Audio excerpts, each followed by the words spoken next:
Guys, in case you don't know, in case you missed my Instagram story, last night I got a little stoned.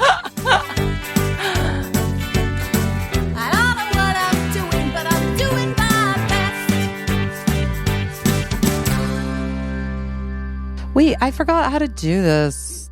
Oh, wait, there you go. There you go. I got you. Okay. I got you. Don't worry about it. Oh, my God. How's it going? Good. How are you?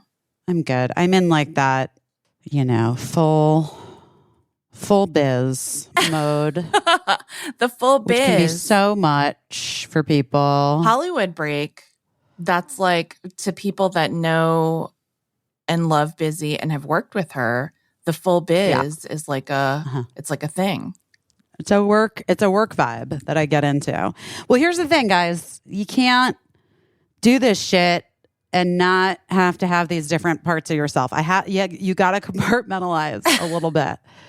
And so like when I'm doing press or even when I'm working on a TV show as an actor or movie where I'm playing like, because I do so much comedy, like a high energy character. Yeah. What ends up happening is I become sort of like this version of myself that my friends at the Thrilling Adventure Hour affectionately have named the full biz, which is where I'm just like the most, where I'm the most. I'm the most me. I'm the biggest version of myself. And so I've been doing press. I did Hoda, the Today Show this morning. Yes. Watch What Happens Live last night. I think I'm pretty much done, actually, because the rest of the stuff is like print stuff that I did. There might be one more TV thing later this week, but I don't think it's, it'll be like syndicated or something. Oh, nice. I didn't get to watch What Happens Live yet, but Andy emailed me after you did it, and he was so nice and said such nice things about you. He did? Yeah. That's so nice. I mean, I actually know he did. You I'm lying. I told you, this is full biz. This is, see, we're doing a performance. For the sake of the, for the sake of the conversation. I'm like, he did? Tell us. What did he say? No, I'm just, you know what I mean? Like, it was very sweet. We mostly wound up talking about our kids, but it was, you know what? It made me feel good. It made me feel good that you went on the show and he was like, oh, it made me think about you. And I wanted to say hi and wondered how you are. Because like, if you don't tell people when you're thinking about them, then they won't know. Well, you might miss your chance. You know what I mean? Yeah, exactly. You never know. Exactly. So anyway. But he was very effusive about you to me in the commercial breaks, just FYI. That's so nice. I did say you have to come on the podcast. All of my old bosses have been on it, including Joan Rivers, and she was dead. So yeah. So Andy, get it. And he said yes. So I have to say, I felt, and we should have him on because we can talk about it. I felt like I'm unclear if I have really been on the show since he's been a dad. I guess I have, but I think that his older son was a baby when I went on. Right. Like a little baby. Yeah, because he just announced that he was going to become a dad like in the first week that we were doing Busy Tonight. So that was a while ago. It was a while ago. I mean, I've been on Watch What Happens Live since he was a dad, but now he's got like a kid. And those of you listening who are parents who are out of the baby phase will understand. Yeah. There's a difference between having a kid and having a baby. Oh, for sure. And his baby, I mean, his kid is still very small. Yeah. But they're in like preschool. Yeah. The older, but like they're in preschool vibes. But still the difference, like once your kid is like 5, right? And like starts like dressing themselves. Like he just seemed really settled into fatherhood and like what his life is. And he seemed like, honestly, he just seemed kind of different. Like he was really like grounded. Yeah. You know what I mean? Yeah. I'm so happy for him because, I think I've said this on the podcast before, but who cares? Because it bears repeating, whatever. Well, maybe someone missed the episode because, when you have like 4-hour episodes, You never know. Someone might miss something. So this is going back, but when he announced that, this is why I take slight credit for Andy Cohen realizing maybe that he wanted to be a parent, even though this has never been said to me explicitly. But here's why I, in my mind, take a little credit. Because at Watch What Happens Live, I was like the mom of the staff. Everybody else was younger. I was the oldest person there besides Andy. And nobody was at that stage in their life where they were like having kids yet. But also, to be fair, you were a young mom. I was a young mom. That is also true. So it's not exactly true because I'm just saying. Yes.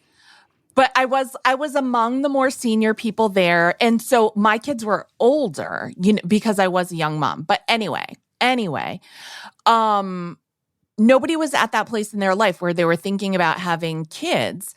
And when Andy announced that he was going to be a father on Watch What Happens Live when we first started Busy Tonight, I went back in my emails like 10 months prior, and Watch What Happens Live had been doing our show in Los Angeles, and it had just happened to coincide with when Lincoln's spring break was from school. I remember this. And I brought him with me to Los Angeles just for fun. And he actually worked like as an intern basically on Watch What Happens Live backstage, like cleaning dressing rooms and stuff. And so he got to like shake Snoop Dogg's hand, and it was at the Wiltern Theater. And like the emails that I would get from Lincoln every day where he was like, at the Wiltern Theater, Lincoln emailed me, I used the same toilet as Tom Petty today. And I was like, how do you know it's the toilet that Tom Petty used? And he was like, oh, because I've used every toilet in the building to make sure that it. That's fucking hilarious, by the way. But so anyway, he was having the time of his life. But a highlight of that trip for me was hanging out with Lincoln, letting him have some exposure to like what I did for a job, which was so cool. Him like proving himself as like a very capable kind of person, running out to buy emergency candles for Snoop Dogg's dressing room so that we could turn it over for the next guest. Yeah, we needed to cover that smell. Yeah, what's happening. Sure, and sure. like, getting snacks for people and I've stuff. worked with Snoop. Exactly. So, but one of the things that I loved so much is that Andy at the end of the week sent me his like little temporary office was down the hallway from my little temporary office. He sent me an email at the end of the week being like, hey, I just wanted to let you know that I've been sitting in my little temporary office all week. And like after hours, after the show is over, I've been listening to you and your son laughing every night, like after clock out time. And it has like really moved me and warmed my heart that it's like that for you guys. And it was such a touching email. But then 10 months later or whatever, Andy announced that he was going to be a father. So listen, I don't think that I'm the person that convinced Andy that he should be a parent. Obviously, he was thinking about it and it's not something that you entered into lightly. But hearing me with my kid didn't make him change his mind, I mean, I think that people can get influenced really quickly. I think I've told this story before, but like Cricket exists because of Jessica Alba's baby. Really? Second kid. I don't think I know that. You don't? No. Oh, so this was when Kelly Oxford first moved to Los Angeles from Canada with her family. And our girls are B and we were online friends, as you are, because you guys who are our online friends, you're our friends. Well, online friends turn into real friends. You know what I mean? Yes. And, or they can. Sometimes they cannot. Sometimes they can be terrifying. Turns out. But Kelly had moved to Canada. She had been like a very popular blogger and writer and like a mom blogger in Canada with her 3 kids. And then they had moved to the US because she was like getting work as a screenwriter. And specifically, like she and Jessica Alba had a show, I think kind of like based on on her parenting experience, whatever. Okay. And so they were working together at the time. And it was, B's birthday was is I think 2 weeks or something right after Birdie's. Okay. And so Birdie had just turned 6. And I saw Kelly at a party. And we met in real life for the first time. I had never met her in real life. And she was like, this might sound really crazy, but my daughter turned 6 this weekend. We moved here 3 weeks ago. She has 0 friends. Is there any way you would bring your daughter, who's the same age, over to our house for a pool party tomorrow? Aww. Because I don't know what children are going to be there. She's like, do you know Jessica Alba? I'm like, I do, from Baby to Baby. And she's like, okay. She's bringing her daughter. And then I don't know if you know Katie Aselton and Mark Duplass, but they have a daughter that's about the same age. And I roped them into coming. She basically reached out to anyone who she was friends with online who had daughters that were 6 or Smart. 6.5. Smart. And was like, hey, I don't know you. I just moved to LA. It's my daughter's birthday this weekend, having a pool party. Can you bring your kid? So we went to the pool party, and I was firmly in the one and done club of children. Yeah. For many reasons, but one of the biggest ones is just that in my job there was no such thing as maternity leave. I was working. When I was pregnant with Birdie, was a really hard time for me financially and with work and stuff. And so I just was sort of I don't see it. I don't see it in the future. How can I possibly make this work for myself?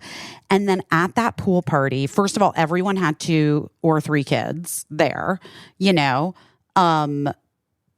and Jessica had just had their younger daughter. Yeah. Havy. And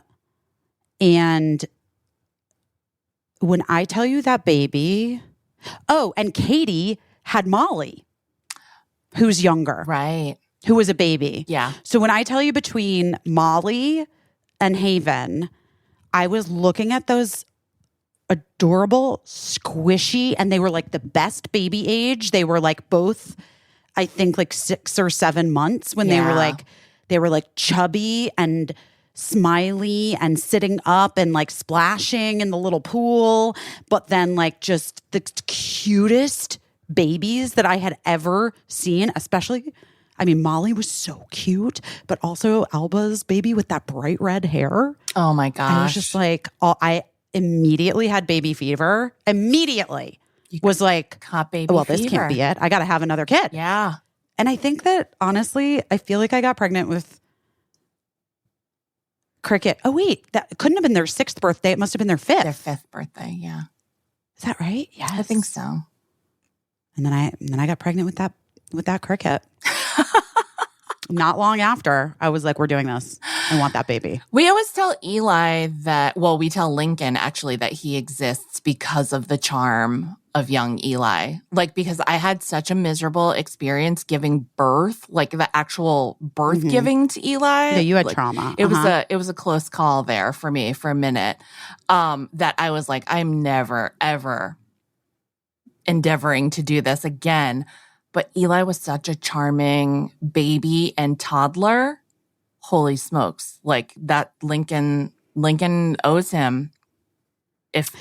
Birdie also was very on board with a sibling, and oftentimes will tell Cricket that you exist because of me, because I asked for you, which is partially true. But also if Molly Duplass or Haven Warren wanna ever say that they're responsible for Cricket, that would also be true. But mostly I'm responsible for Cricket. Let's be honest. If we're being real. Let's be honest. It really came down to me. So anyway, you've been doing Mean press. Girls. Mean Girls. How's it going? How are you feeling? Full biz. It's good. It's good. The premiere was Monday night here in New York. You probably saw my outfit on the internet. I saw one outfit. You had two outfits? Well, I really did a bad job of taking pictures. Yeah. What even was the second outfit? I think I looked so for cute. it. It was so cute. It was like a 60s little shift dress that was like light pink. Okay. So the outfit we all saw was a polka dotted gown, which by the way, I shared the outfit and someone DM'd me who's the designer. And I was like, I don't fucking know. I don't know. But why would you? I'm sure it's out there. But I tag everything. I tag everything in my stuff, you know? Of course, but it's not my job to know the designer of Busy's dresses.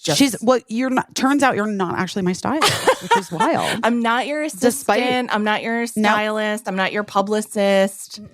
But Alexia Maria gown and sash. You can buy it. It's for sale. It was great. It was giving such Barbie vibes. Yes. I was excited by it because I love polka dots. I love polka dots. I try to wear plaid polka dots or leopard every day, at least a little bit, at least like a secret, like little bit somewhere on my person because I think it's lucky. So I was delighted. And I love a Miss Piggy glove. I know they're opera gloves. I call them Miss Piggy gloves. They're Miss Piggy gloves. And I even put the ring. You put the ring over, which is a Miss Piggy special. Yeah, that's her signature. That's her signature. That was my nod. I loved it. Miss Pig. I loved it. My favorite. And so I just loved that outfit. But then I looked for the other outfit that you said you changed and I didn't see it. I know. So now we're describing it to you. It was a 60s shift. What color was it? It was light pink. Oh, man. No, it was honestly, it was a really cute look. And it was still with the black gloves. But I changed the shoe.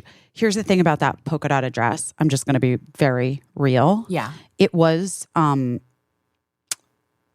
size too small. Okay. And we had an incredible seamstress who made it fit me. Yeah. But I couldn't really pee without taking the entire dress off. Sure. For that shape. Yeah. So literally, as soon as I got inside of the movie theater, I changed out of it because I just was like, yeah, I love it. And it's like, it needs its moment. And if I had more time, it was so fast, like we would have altered it so that you could have peed. Actually, I don't know because I've gone to awards shows before, with my BFF where we've had to get naked in a bathroom in order to pee. Both of us. 100. Where you have to take your dress off. I've gotten undressed at a wedding to pee. Yeah. Not my own. It's not, yeah. I mean, it happens. Yes. It happens. It happens. It's not unusual that there's especially if you're dealing with that kind of silhouette where it's a column. Real, a column dress or a mermaid. Yes. Dress, those mermaid dresses. Yes. You're not peeing in those. You got to take it off. You're not even you pull it down. You're probably not even walking the full length of your normal steps. Absolutely not. You know what I mean? But that dress is I'm obsessed with that dress. I kind of want to ask if she'll let me keep it. It's yours forever in those photos. We altered it to fit me. It's true. It's true. It's true. So, yeah. Although TBH, because of my ongoing stomach issues, and I just real talk, who knows if I will ever be able to fit into it again once I get my stomach stuff under control. Do you know what I mean? Which is I'm fine with that. And also you need to be able to poop on a moment's notice. Could you imagine the headlines if you pooped your dress at an event? No, but by the way, that was literally my Monday night fear because, I'm going to the, guys, don't worry, Mom, I know you're listening. I'm going to the gastro on tomorrow. Yeah. Tomorrow I have an appointment. Just because since December, my stomach has not been right in a way that's maybe, I think it's just, here's what I think. Here's what I think. I think I probably need to do some sort of like anti-inflammation diet for like reset diet for 2 weeks or something, or 3 weeks or something like that. Yeah. Because I think that with whatever that was, the food, well, first of all, I think the stress of Birdie having the seizure in Sweden in early December. Yeah. Then all that travel. And then I got whatever flu bug thing that I got. Yeah. Stomach situation that like I couldn't shake it. Yeah. Like I was sick for a really long time. And then that rash, which like maybe is like sort of even autoimmune-ish. Yeah. You were like sickness. It is actually, you were right? Sickness stacking. Like, do you know that book Atomic Habits where they talk about like habit stacking? Isn't it celery juice? Isn't that where celery juice comes from? Or is that not? No. I don't know. But I know that in that book Atomic Habits, they're like, you know, like every time you walk through a doorway, squeeze your butt cheeks or whatever. That's not something they suggest. They just suggest every time you do something that you add on something that you want to become a habit, because it like stacks the habits. And then all of a sudden you're doing like good habits. But what you have done is illness stacked inadvertently. On accident. On accident, yes. But I think that it was because of stress. 100. It was like a stress stack into illness. I think my like nervous system just was shot. Just was like, I just told you this in person recently, but I don't think I have said it on the podcast. At not my last checkup, but the checkup before last, the doctor was like, your cholesterol is a little higher than it was. It was like a year ago. Yeah, the last time that I saw you. And so she was like, but honestly, it could be because you had COVID. It could be because your mom died. I was like, your cholesterol can go up because your mom died. And she was like, yeah, like that stress. I had no idea. I mean, obviously we know. Either. I didn't know. No. Anyway, that's a whole other story for another time. But I did not know that being upset could make your cholesterol go up. Yeah. And I mean, I think I've had, to be quite fair to me, I had had a rough many months. Yeah. You know? Yeah. And I was going to ask, how is the rash? The rash is okay. It kind of comes and goes a little bit. And like, which is like what those things are, like hives or like anything that's sort of autoimmune related. And I think that if I'm being very like real, I do think I need to probably do some sort of like actual, because for me, like diet is the one thing that you can control the most, right?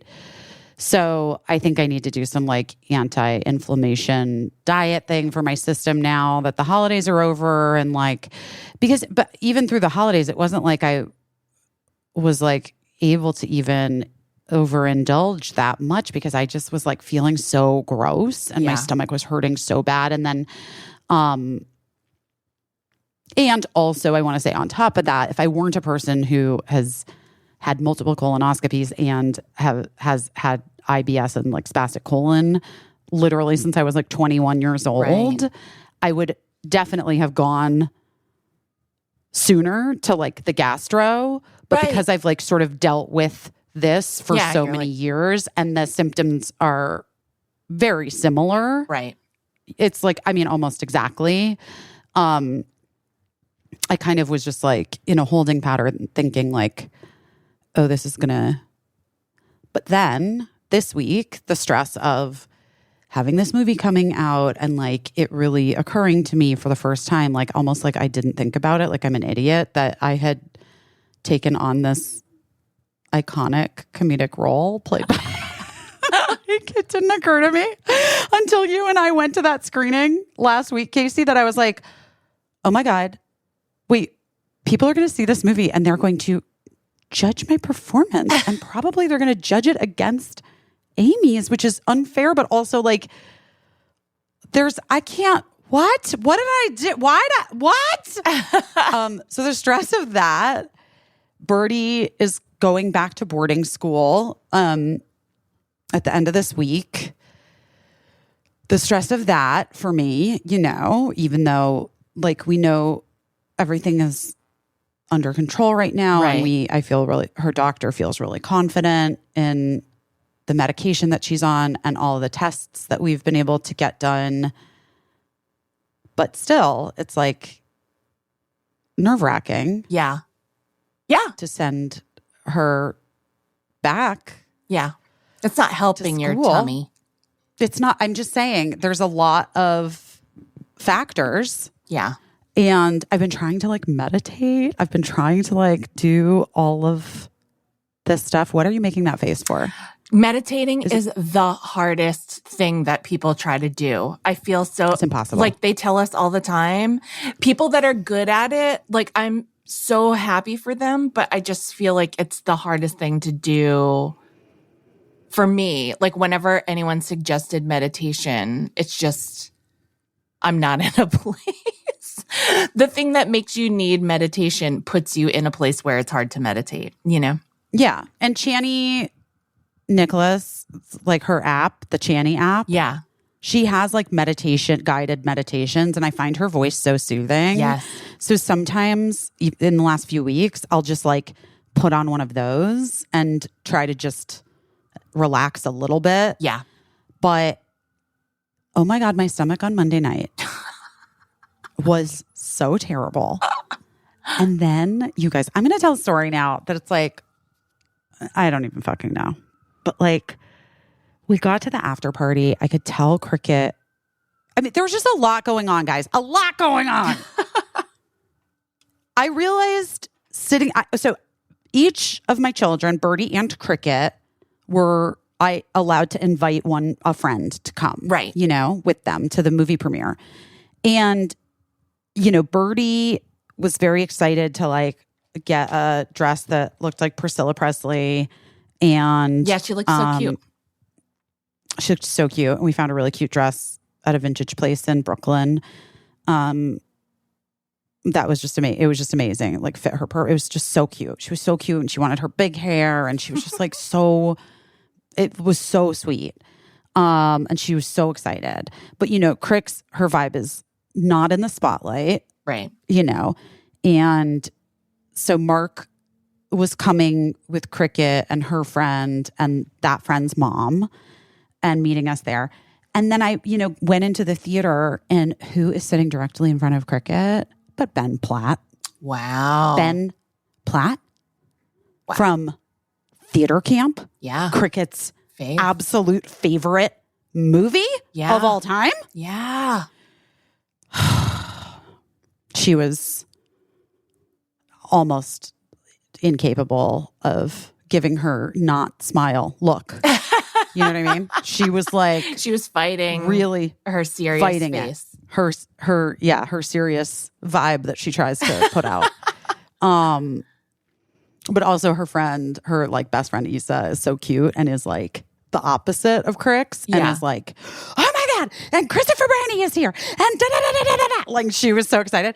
But it occurred to me as the movie started, right before Mrs. George makes her appearance, and I looked over at Cricket and I was like, oh my God, she has never seen me in anything ever as an actor. Wow. I can't believe that.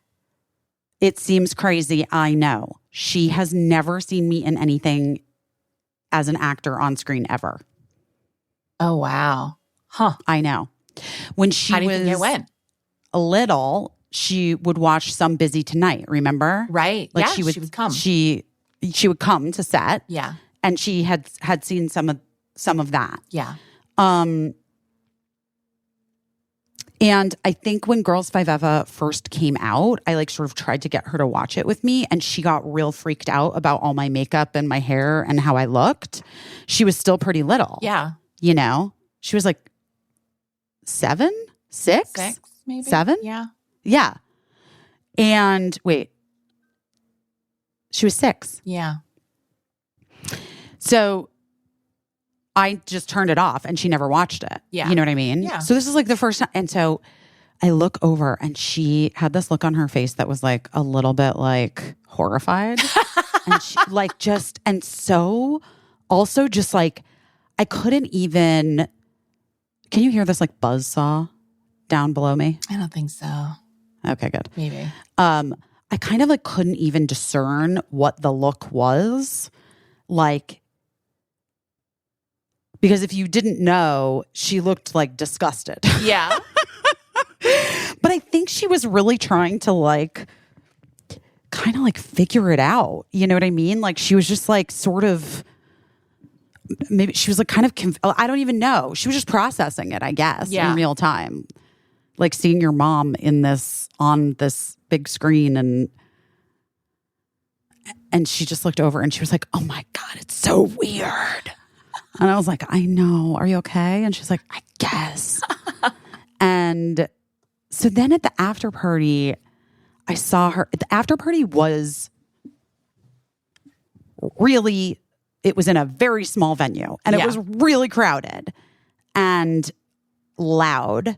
And I looked over and I saw, and she was just like, I could see her. She was like, I want to get the fuck out of here. I just knew it, you know? Anyway, it stressed me out so intensely. Whatever.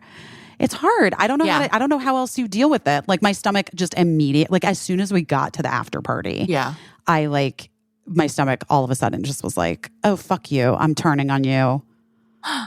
And I could feel it. And I was just like, God damn it. What is going to happen? I'm going to like have to go like shit my brains out in some moment here at this party. Yeah. But more than that, I was just like, it just hurt. Yeah. And which is what I get with like the spastic colon. It's like this hard, like sharp pain in my left side, which is like where my inflammation always is. Anyway, Mark ended up taking Crix home. But then I like literally was like, Jen, I have to go to the bathroom. Will you like come and talk to me? Like literally in the like ladies' room. And we were in there and I was like, you're my, like, I was like talking like in the stall, like waiting for this, for my IBS to take hold. Yeah. And talking to Jen, and then this woman's like, I just want you to know I'm in here and I'm not your friend. You don't know me, but I can recognize your voice and I do think you're amazing. Also, we do have a shared friend, Will Daly. And I was like, Will, oh my God. Wait, but you guys, only fucking me. Do you know what I mean? Like only me. Oh my God.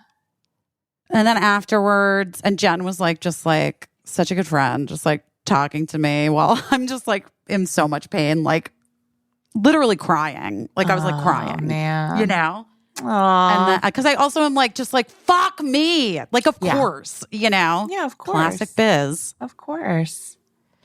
And I was like, whatever, it's fine. And so then I was like, I felt bad, but I was like, it's fine. I'll power through for like another however long I have to be here for Birdie and her friend. Yeah. Because like, if it were up to me, I would just have left. Yeah. You know? Yeah. But also I was bummed because I like wanted to celebrate and like talk to people. Right. And it just sort of wasn't really in the cards for me. Because I was stomach had other ideas. My stomach was just like taking all the stress and just crunching it up. Yeah. Into liquid form. Your stomach's like, I wasn't in that movie. What do I care? Yeah. Actually, remember my week, I had the stomach flu that week. That's true. Your stomach is trying to sabotage you. My stomach really has... Well, this is the thing. And I was like crying 2 nights ago. Oh, yeah, that was the premiere. I was crying I started crying when I got home with Birdie. Because I was just like... I don't want to be a person who can't figure out how to handle the stress of my life without internalizing it and having like my body take over and forcing me to deal with it. You know what I'm saying? Yes, I understand what you're saying. That's not the way. It is truly not the way. Right. And I also am like, I don't know what the answer is. Like, if you're a person whose body like takes over in these things, and like, I was gonna say I would also offer that it might not 100% be within your control. If there was like a switch that we could flip, we would all flip that switch. You know?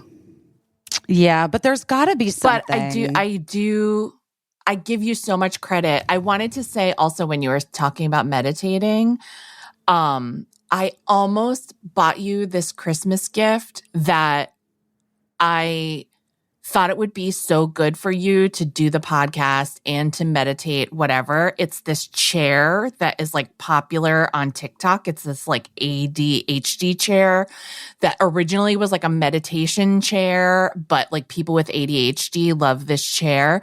And I almost got it for you. And then I was like, you know what? Getting someone a piece of furniture it could be oppressive. It could be like a therapeutic piece of furniture. Yes. And I was like, and it like could be. What is it? What's it called? I want to look it up. So then I just opted to get you something small that I sent you late because it arrived to me late, and I hope that it got there.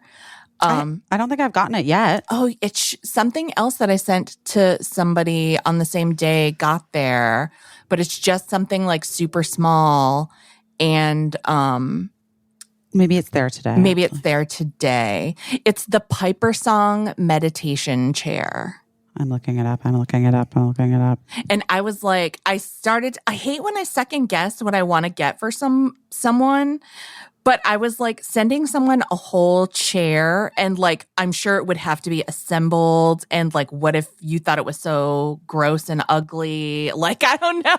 Wait, oh my God. Wait, no, I'm already obsessed. Oh no. See, I should have just sent it. I should have just gone with my gut. It's expensive though. It's expensive. Well, I don't care about that. Like, money comes and goes. Money.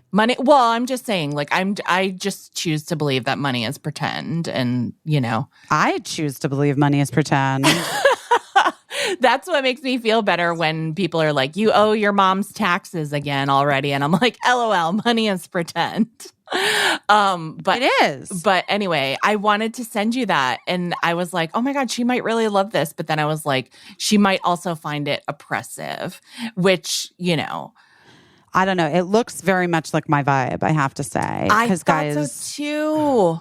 Well, it looks like you can like just curl up and put your legs, kind of tuck your legs underneath you. And you know me. Yes. And I am always tucking those legs. If you don't want it, you should look it up on TikTok. If you're the kind of person that likes to like bunch up in a chair or whatever, it's called the Piper Song meditation chair. I was going to get it for you in white with like the wide butt part, because they make like a deluxe one with a wider butt part that looks more comfortable than the original. Yeah, I'm gonna have to have a wide butt. Yeah, but no, not that you have a wide butt. I'm saying like the original looks like a very small stool to perch on. So I think that you'd be more comfortable with like a chair that you could move around on more. But anyway, this is amazing. That's almost what I got you for Christmas, but then I got you something small that I thought was like more personal, because I didn't want to be like oppressive sending you a chair that you had never seen nor expressed interest in trying. I'm obsessed with this. No, I'm obsessed. I was going to get it in white. Yeah, the white's real cute. If you go pro, you can get it in pink. Oh, see? Pink. They didn't have pink. It wouldn't have been pink because they didn't have pink when I was considering ordering it. And then I was just like, I just got you this other thing.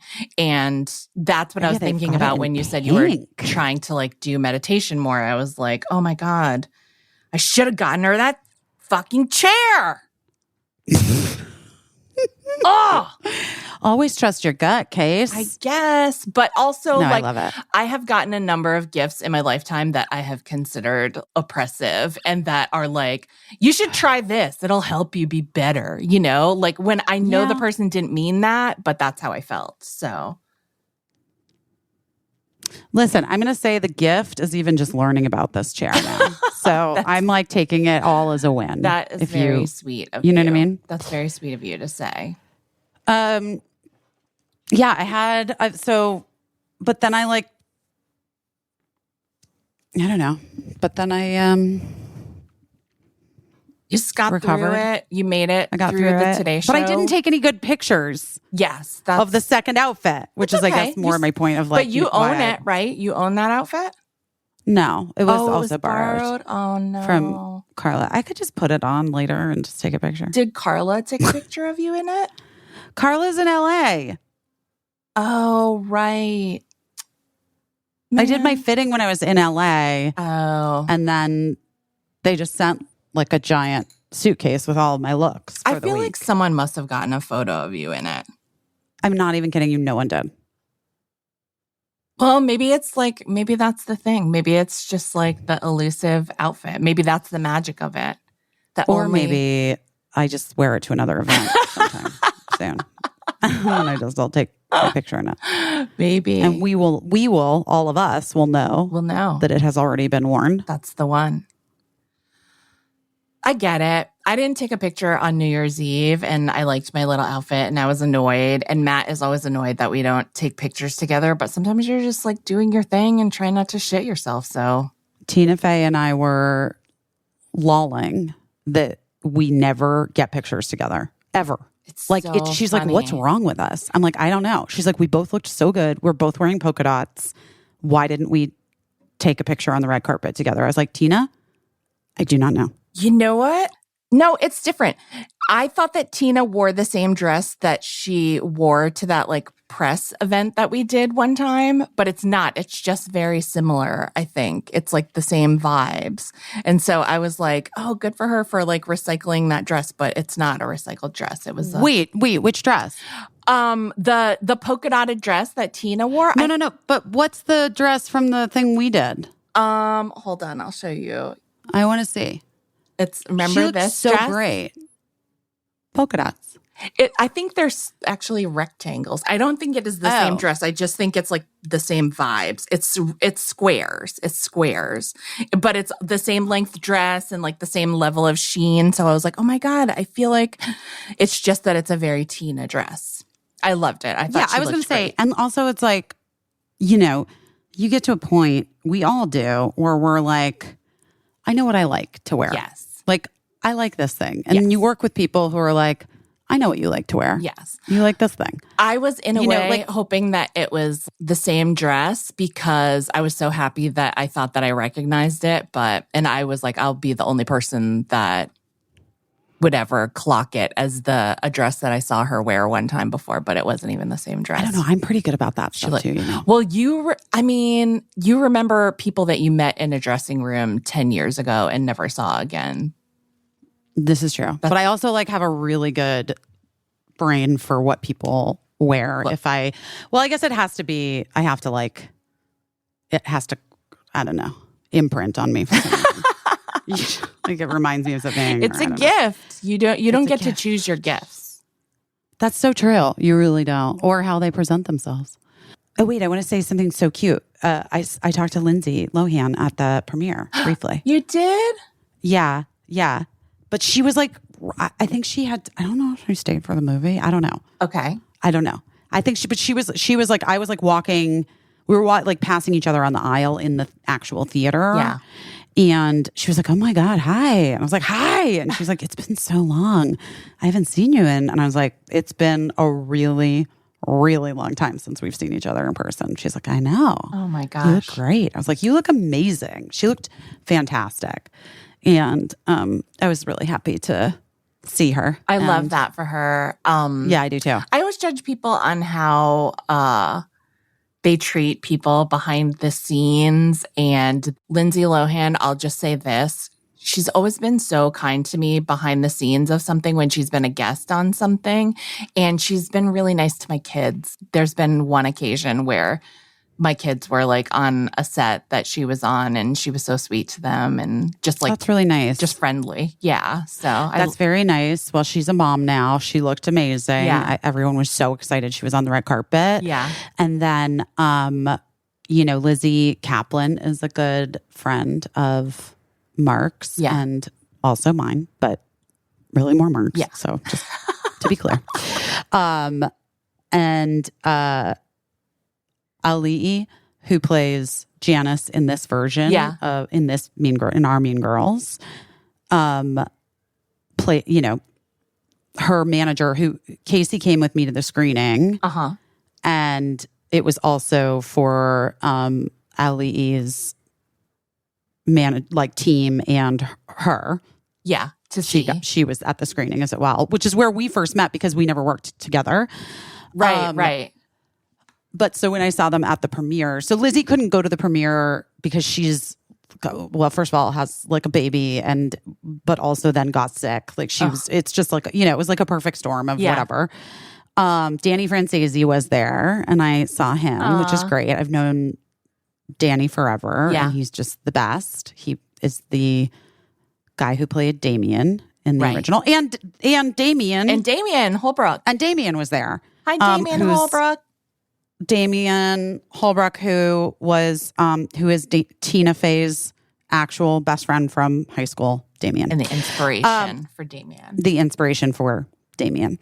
But Ali was like, you're never going to believe. So I had told her at that screening when we met that Lizzie is a friend and that she's Birdie's godmother, whatever. And then when I saw her at the premiere, her manager was like, you're never going to believe this. Like, it's so sweet. Lizzie sent her like a giant, beautiful bouquet of flowers today. Aww. And like congratulated her on the movie and on the role and said she couldn't wait to see it. That's so wonderful. I just thought that is so fucking classy and cool. Yeah. Really, you know what I mean? Yeah. It really is. And I just was like, that's who Lizzie is. She's just a good person. It's really nice. Really thoughtful. She deserves it. She did such a great job. I was obsessed with her manager too, by the way. Yeah, they were great. They were so nice. But like, I want to be friends with that woman. It just like to me was so sweet because I think for everybody, it's a little nerve-wracking. It's nerve-wracking. And I think it was just really thoughtful of Lizzie to like think of that and then to send to be honest, I don't know if I would have thought of that. You know, like if like if it were me. Yeah. I don't know if I would have. Yeah. Maybe I would have. I'm kind of good about that stuff. You might you don't know because you haven't been in that situation. Well, when they remake White Chicks with a whole new cast, that Karen and Reneé Rapp plays you in White Chicks. White Chicks 2, Electric Boogaloo. Speaking of Reneé, let's introduce her because she's our guest today. What do you want our friends to know about your friend Reneé Rapp, your co-star, your movie daughter? My twin from another set of parents and 20 years apart. She could be my daughter, easily be my daughter. She's an incredible singer. She's an incredible songwriter. I love her album Snow Angel. Yeah. If you don't have it, I'm into it. Everything to Everyone is also a great album. She's an incredible intuitive actress. She's so cool. Yeah. She's just fucking cool. She's so cool. She's a really hard worker, which I'll say because we talked to her on Sunday and it was the end of a week long of her doing press for the movie and at the end of a really long day where she'd been up since like the crack of dawn. A junket day. Just talking to people on a Sunday. And which is like exhausting. It really is. I mean, I've only ever watched it happen and watching it is exhausting. So, so we got to talk to her and I felt happy that it seemed like she was like a little relaxed talking to us because it was you and yeah, she was texting me while they were trying to like hook up the Zoom and she was just like, bitch, I'm so excited to talk to you. I can't even explain right now. I'm so exhausted and I'm just happy that it's you. Well, anyway, she's great. So let's listen to our little chat with Reneé Rapp, star of Mean Girls, the musical, the movie. Wild green, we love you, wild green. This episode of Busy Phillips is Doing Her Best is brought to you by Wild Grain. Wild Grain.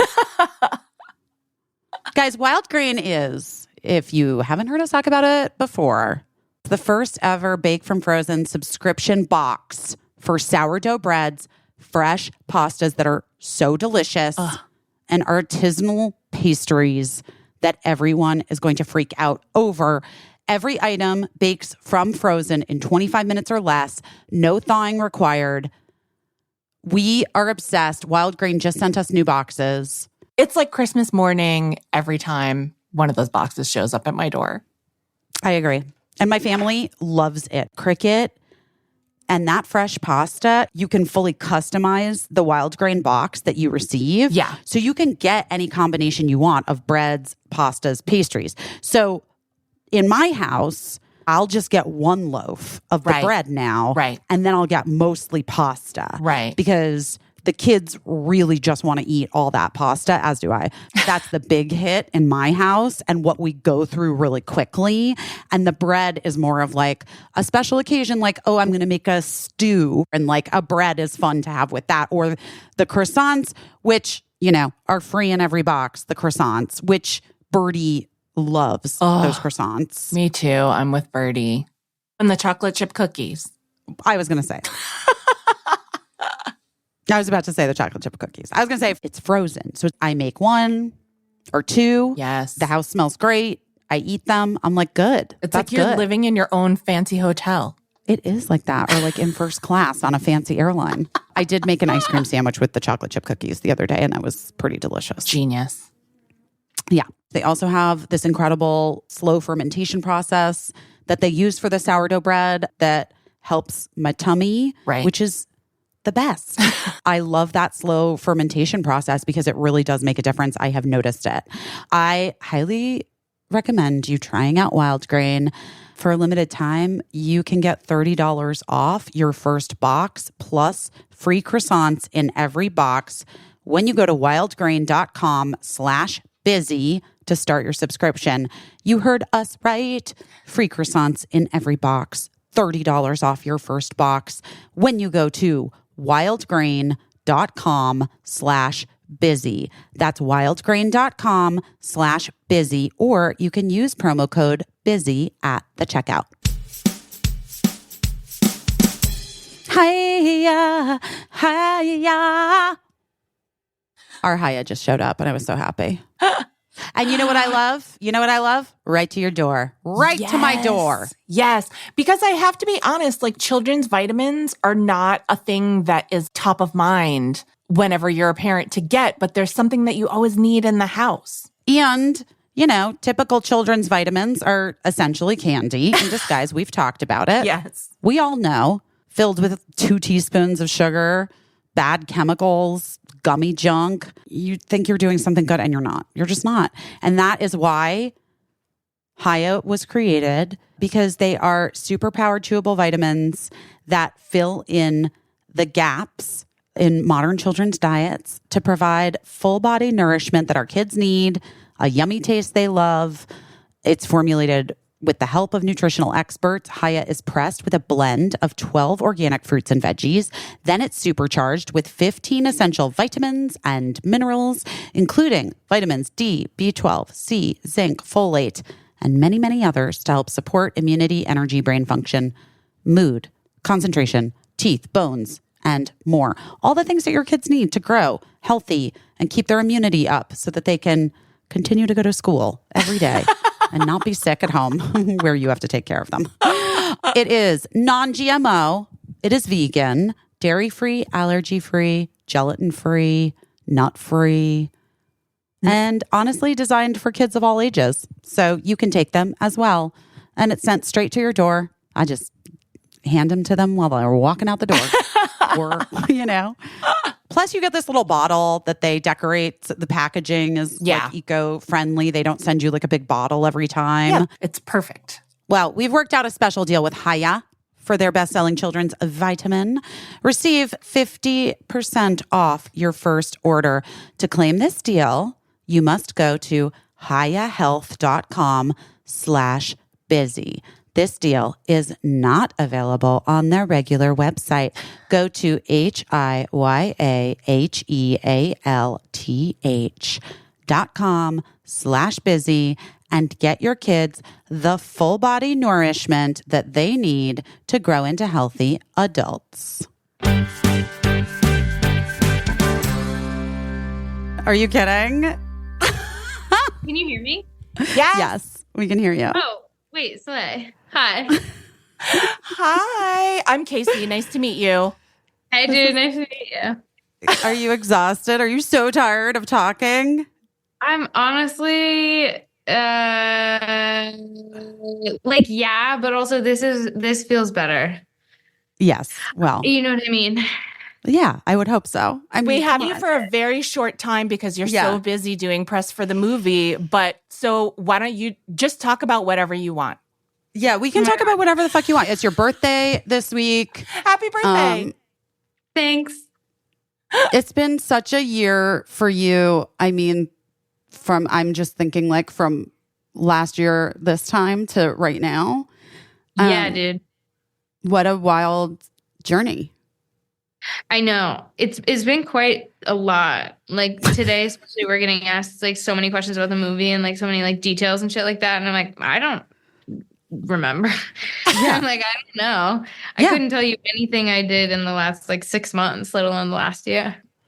I mean, I had the pleasure of seeing Reneé in concert on her tour. Yes. Birdie and I went, and it was fucking amazing. Kesha was at the show. We were lucky enough to be there for you and Kesha on stage.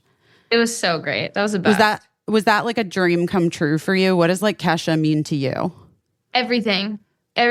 She's like such a big inspiration of mine that it was like, that was one of the first times that I was like, oh, I'm actually like so starstruck right now. Like being on stage with her, I was like, oh, this is insane. That was like a crazy feeling because just to have somebody that you like musically and personally idolize so much, like be like on the same fucking like wood with you, is crazy. I got teary when I was watching it. I mean, shocking. Yeah. But no, but I totally understand. Like I couldn't even function. Like it was like a moment for me that I was like, holy shit. Like I was like, this is probably one of the coolest days of my life. Are you able, like in this moment right now, as Mean Girls is about to come out? Because, I mean, for those people listening who aren't familiar with the musical, you were in the musical on Broadway. When did you come in? 2019? Late 2019? Uh-huh. Mm-hmm. And you were in it until it shut down for COVID, right? Yes.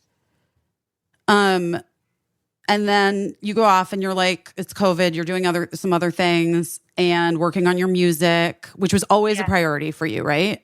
Always like number one. Yeah, definitely. And then this comes back around. Was it like on your radar? Had you been thinking it was even a possibility that you would do? Yes.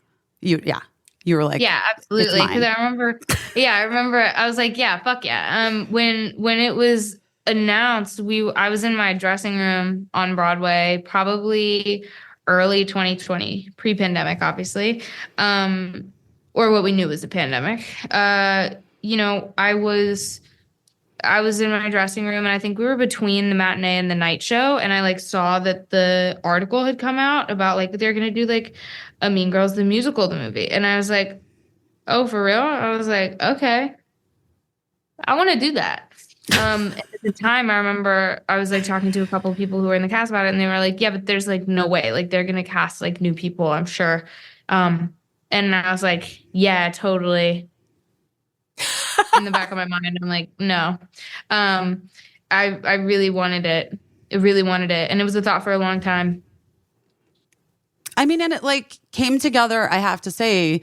I know that they were working on it for a really long time, but then it feels like it came together like so fast, and then so fast. You did it. Fast. Yeah. Also, like timing is just like so everything. Like I think like I don't know. I'm like so similar to you. Yeah. There's in the sense of like the universe is always so right, and I'm so like clocked in, and I have such a heavy belief in that. And I think that the timing was very right for everybody working on this project. Like I remember like when we were kind of getting like calls about like, okay, is this something you'd be interested in for me? And I was like, nothing could have come at a better time. Genuinely. I was like, I needed like a pick me up, especially from somebody who I like loved so much and trusted with like my like well-being, like Tina, to be like, actually, I would like to act again. Like it doesn't scare me that much. I remember, and I feel like I've told you this, but I remember Tina calling me when you came into Mean Girls on Broadway and telling me what a phenomenal star you were. And she was like, and also, you guys look a lot alike. But she was like, she like specifically made it a point because she knew I was a fan of the musical and had seen it like through several different sort of like iterations in the like, you know, it coming to Broadway and everything. I was I was like so bummed that I didn't get to see you in it. But this has obviously been so much better for me. I know. Ideal. A true ideal situation. But for people who are listening who might be fans of the musical, you have so many fans. I mean, people are flipping out about you. Birdie, I was saying to Bird. I was saying to Birdie yesterday in the car, like, I just had this moment where I was like, I'm nervous about this, Birdie. Like, I'm nervous about this movie coming out for myself because I'm like, I'm tasked with taking on like the most comedic, iconic role, like performance that Amy Poehler did is so iconic. And then like, here I am just like, yeah, exactly. It's stressful. It's fucking stressful. And Birdie was like, oh my God, Mom, don't even worry about it. Like, first of all, it's Reneé. Everyone is freaking the fuck out. Oh, God. Fuck, dude. Birdie's good, man. Birdie's good. Best. She's the Birdie's best. good. Oh. But like, were you nervous at all at any point for any reason? Like, yeah, but also no. The only thing that I've ever had that's made me nervous, which I even get like so annoyed admitting because I'm like, oh, this is so annoying that this even bothers me, is like, since I entered the Broadway show, there's been a lot of conversation about like my body compared to like Rachel McAdams' body. Right. And that has nothing to do with Rachel. Let's be so abundantly fucking clear. She's amazing and she's stunning. And it also has literally nothing to do with you. Yeah. Right. You know what I mean? Yeah, it has nothing to do with me. But it is always such a big topic of conversation and such like Twitter clickbait. And I knew it was going to be a thing again. I didn't think it would bother me, but it definitely did. And it definitely still does. Like I deleted Twitter like maybe like 2 mornings ago because I like saw another thing about like my body type being in the role. And I was like, bro, fuck you guys. I was like, okay, I'm out. So that I think is actually the only thing that has ever concerned me. Cause it's been a big deal for like 5 years for me. Yeah. Well, also it's like something that like the commentary on it is so beyond your control and has, as you said, nothing to do with you or your performance acting or your musical performance. Yeah. And I went to see a screening with Busy, and that's the question that I most wanted to ask you because I was just watching you perform, and it kind of reminds me of like when I watched Simone Biles like do gymnastics or whatever. I was like, does nervousness even exist for this person? I was curious because like your performance is just... Yeah. So I'm doing hand gestures. But I don't have words. Great. It's not great for podcasts, Casey. No, I get it. No, yeah, that's the only thing I've ever been nervous about. Actually, that's the only thing. I feel that really deeply. Like I think that when, like, look, like we all in this conversation are people who like want to change the fucking narrative about what is important as as women and like what is valuable and how we are viewed and what our worth is like not determined by our physical appearance and our fucking bodies, especially. And then like, you know, and then you get on the receiving end of it and it's hurtful. It's hard and you have to like, yeah. And I hate that it's a thing that me too. we're still talking about. It's hate so that it's a thing that we're still talking about. It's so boring. Yeah, the amount that it like comes up for me is so aggravating. I've never been like, oh my God, it's so aggravating. Reneé, how old are you turning? I'm turning 24. Oh my God, that's so exciting. Okay, but so like I think, and I could be totally wrong. I just want to know what your opinion is. Like, I feel like you're the same. Birdie's the youngest of your generation. And I think like 27 is the oldest. You're like firmly ensconced. You're like right smack in the middle of your gen. Oh, in the middle. I feel like, is the conversation happening in your generation? Because I don't know if it is necessarily. Like, I feel like it's older, like millennials and Gen X. Right? Is that what we are? Yeah, I think so, but I don't know. I think it kind of gets like a little convoluted. I think especially because like I think, you know, we saw like and I hope I'll like say this right, but like I think we saw like with like the rise of like the Kardashians, right? And then like the appropriation of like mostly like Black culture and like people of colors, like culture in general. Everybody for a while was like really on this like curvy, like big butt, like huge implants, like really sick kind of wave. And that was like the thing for a minute, which was so interesting because it was such, I mean, this is so layered, but then like you go into like lip filler and essentially it's just like, I'm not saying that like any person who gets lip filler is inherently appropriating like a different culture. If you're a white person with like paper thin lips like mine, but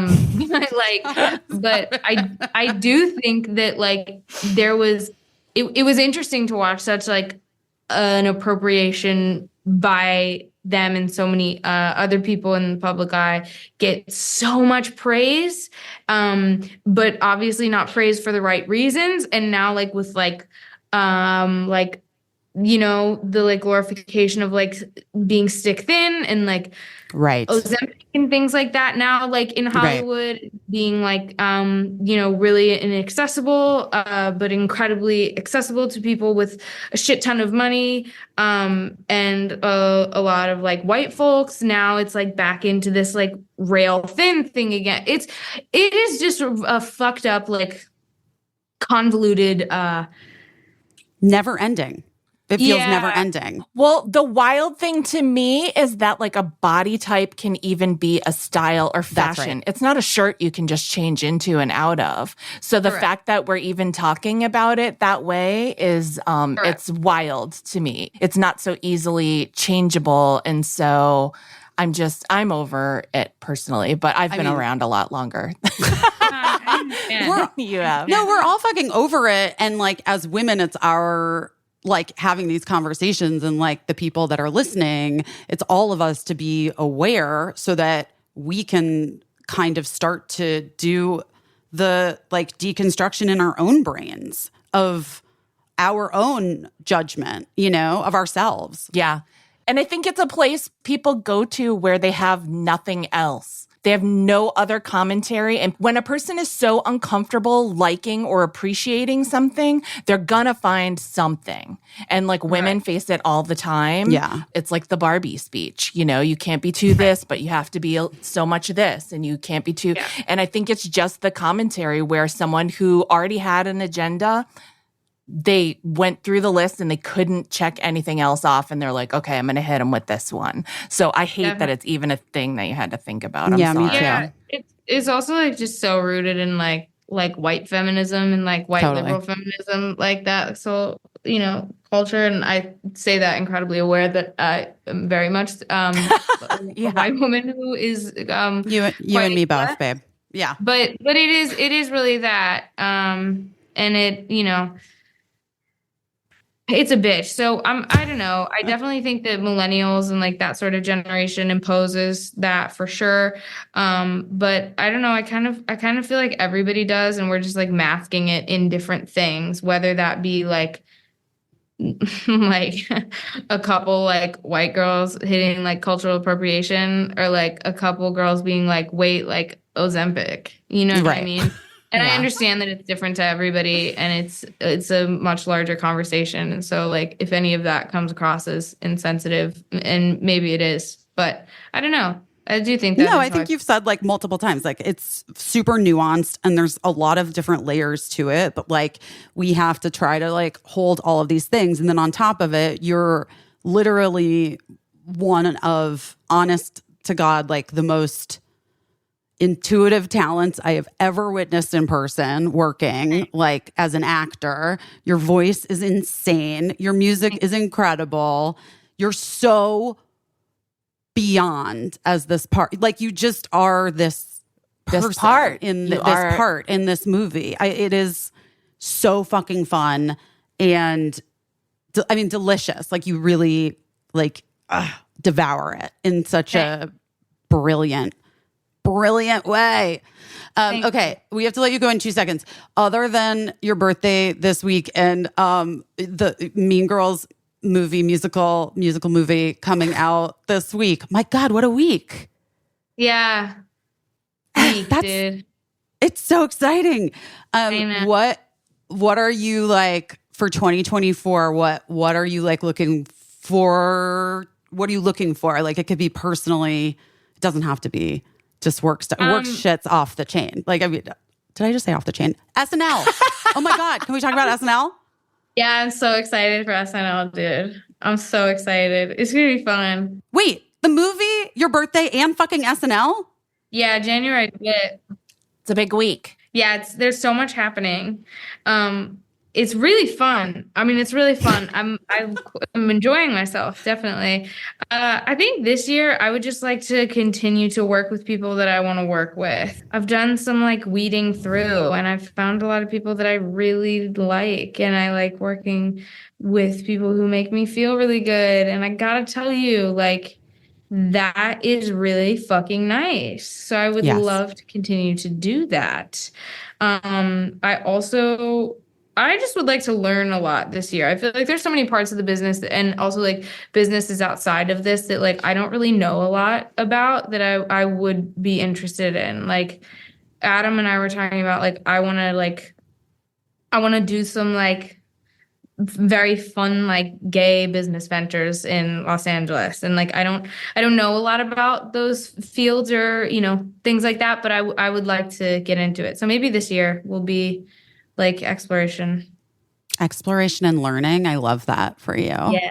Yeah. You are like just the greatest, Reneé. I really adore you. And like, I'm so excited for people to see. Okay. Can I tell you what my favorite scene of the movie is? Wait, yeah. What? My favorite thing in the whole movie, is someone gets hurt. It's like that entire sequence. It's so awesome. Like you're like, I mean, you're everything. Like it's fucking incredible. Don't you think, Casey? It was so good. I mean, I got goosebumps when you sang "I Am Regina George." Oh yeah, of because course. like I have you wouldn't know this, Reneé, but I have a thing where sometimes I have to measure my feelings when a character or a performer says their own name in something. I don't even know this. Like sometimes I love it, and sometimes I can't handle it. Like I mentally can't handle it. Sometimes it's disgusting. Yeah, it's disgusting. Mm-hmm. When you said "I am Regina George," I was like, got goosebumps, and I was like, this time I love it. Oh, I'm so glad. No, it can really go bad, can't it? It can really go bad. But sometimes it's great. Sometimes it's the best thing in the world. Like you can't say more than that. Like I am this person, I'm this character, and I got goosebumps. And then you think you can't follow something like that, and you 100% more than followed it. So thank you. I was pretty psyched. Thank you. What are you wearing tomorrow? Are you excited about your outfit for the premiere? I don't know. I haven't gotten it yet. So I have to go. Yes, dude. I'm so tired. I have to go fit after we're done with press today. So I can't believe, I mean, oh God, this is the part. I mean, your day is it's too full. It's too full. It's too full. And then again, it's also like so funny because like I was finding myself this morning like complaining and I was like, what the fuck am I complaining about having to go and try on clothes? I was like, I need to check myself, you know? Well, you had a Dolly Parton moment. I feel like that's what Dolly Parton is always like, you know, checking everyone on set and being like, we can't complain about the heat. We dreamed of being here. Right. Yeah. Sure. I'm all for that also, though you do have to like make sure you're not being like abused. Do you know what I mean? Like there's like two, absolutely. you know. Yes. No, there's a happy medium. There's definitely a happy medium. All right, girl, go finish all your interviews for today. I feel like you must almost be done. I think probably. One more. One more. Only one more. Oh my God, that's amazing. Okay, well, I'm glad we were the second to last. I adore you. I'll see you tomorrow night. I can't wait. Birdie's so excited. Is she coming? Yes. Oh, wait, shut up. I know. She's so excited. She's like inspired by Priscilla Presley right now. So that's what her look is. Oh my God, of course. Queen. Of course, obviously. Just in case you were about to pick out a Priscilla Presley outfit. I mean, she's giving. It's her night. It's her night. It's so true. It's so true. She was like, I was saying, because my ex-husband Mark is coming to like with the kids, and he was like, okay, so what time you're going to be there for the red carpet? What time should I get there? And Birdie's like, I'm sorry, I'm going with mom. I'm going to do the red carpet. And I was like, obviously, Birdie. Yeah, you're like, sorry, that's happening. Okay, yeah, of course it is. Love. Well, I hope you find something as much that you love as much as a Priscilla Presley inspired outfit. Yeah. Me too. You will. Too. I hope you have the best time, and I hope you feel how much everyone loves the movie because you really deserve it. It's Thank you. So obvious how hard you worked, and it shows up there. Yeah. Nice. Appreciate it. Thanks, That's guys. incredible. All right. Love you, babe. I'll see you soon. Bye, y'all. Listen, guys, I am all in for, self-reflection and rethinking my life. In 2024. Always. I like to think about sustainability and how I can do better in my home. Yes. And I just went through a bunch of product bottles and cleaned everything out and took them to the special place that recycles like cosmetics product bottles. Do you know what I mean? It's a lot. I just read that Because Americans it's a lot. throw away 25% more trash from Thanksgiving to New Year's, which is wild.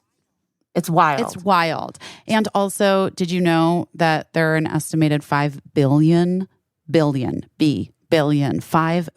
plastic hand soap and cleaning bottles that are thrown away every year? No, thank you. That is so upsetting. Yeah. Plus, cleaning formulas are like 90% water, truly. Right. Which is very heavy to ship. That causes a lot of carbon emissions. That's where Blue Land comes in and why we love them so much. Yes, we love them. We've been such fans of them for so long because Blue Land is on a mission to eliminate single-use plastic by reinventing cleaning essentials to be better for you, better for the planet, but also with the same powerful clean that you want for your home. The idea is very simple.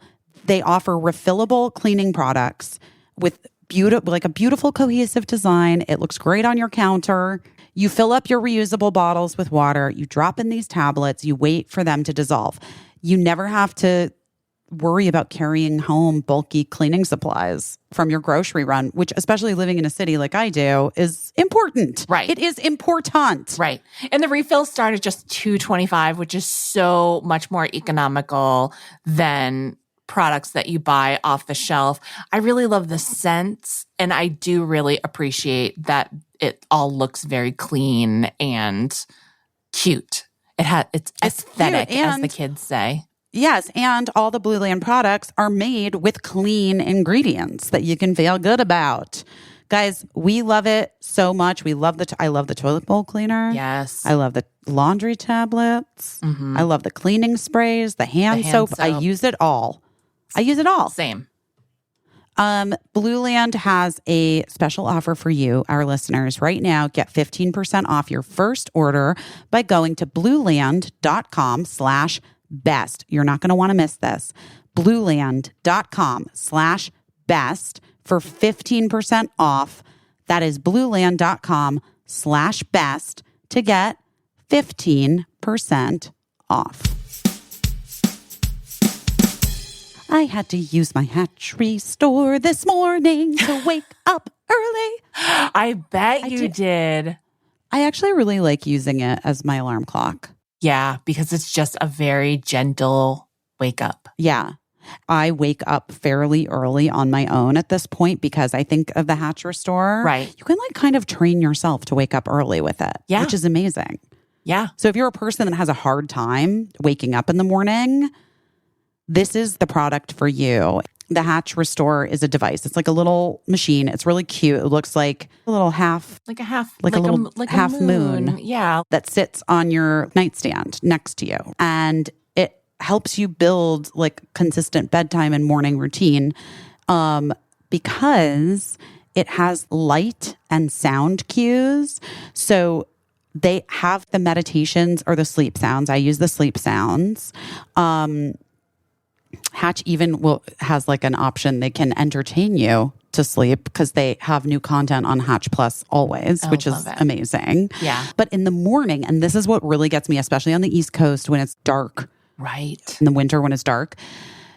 The way that it wakes you up gently is with this sunrise alarm. So you can set it so that the light comes on first and it wakes you up like so gently.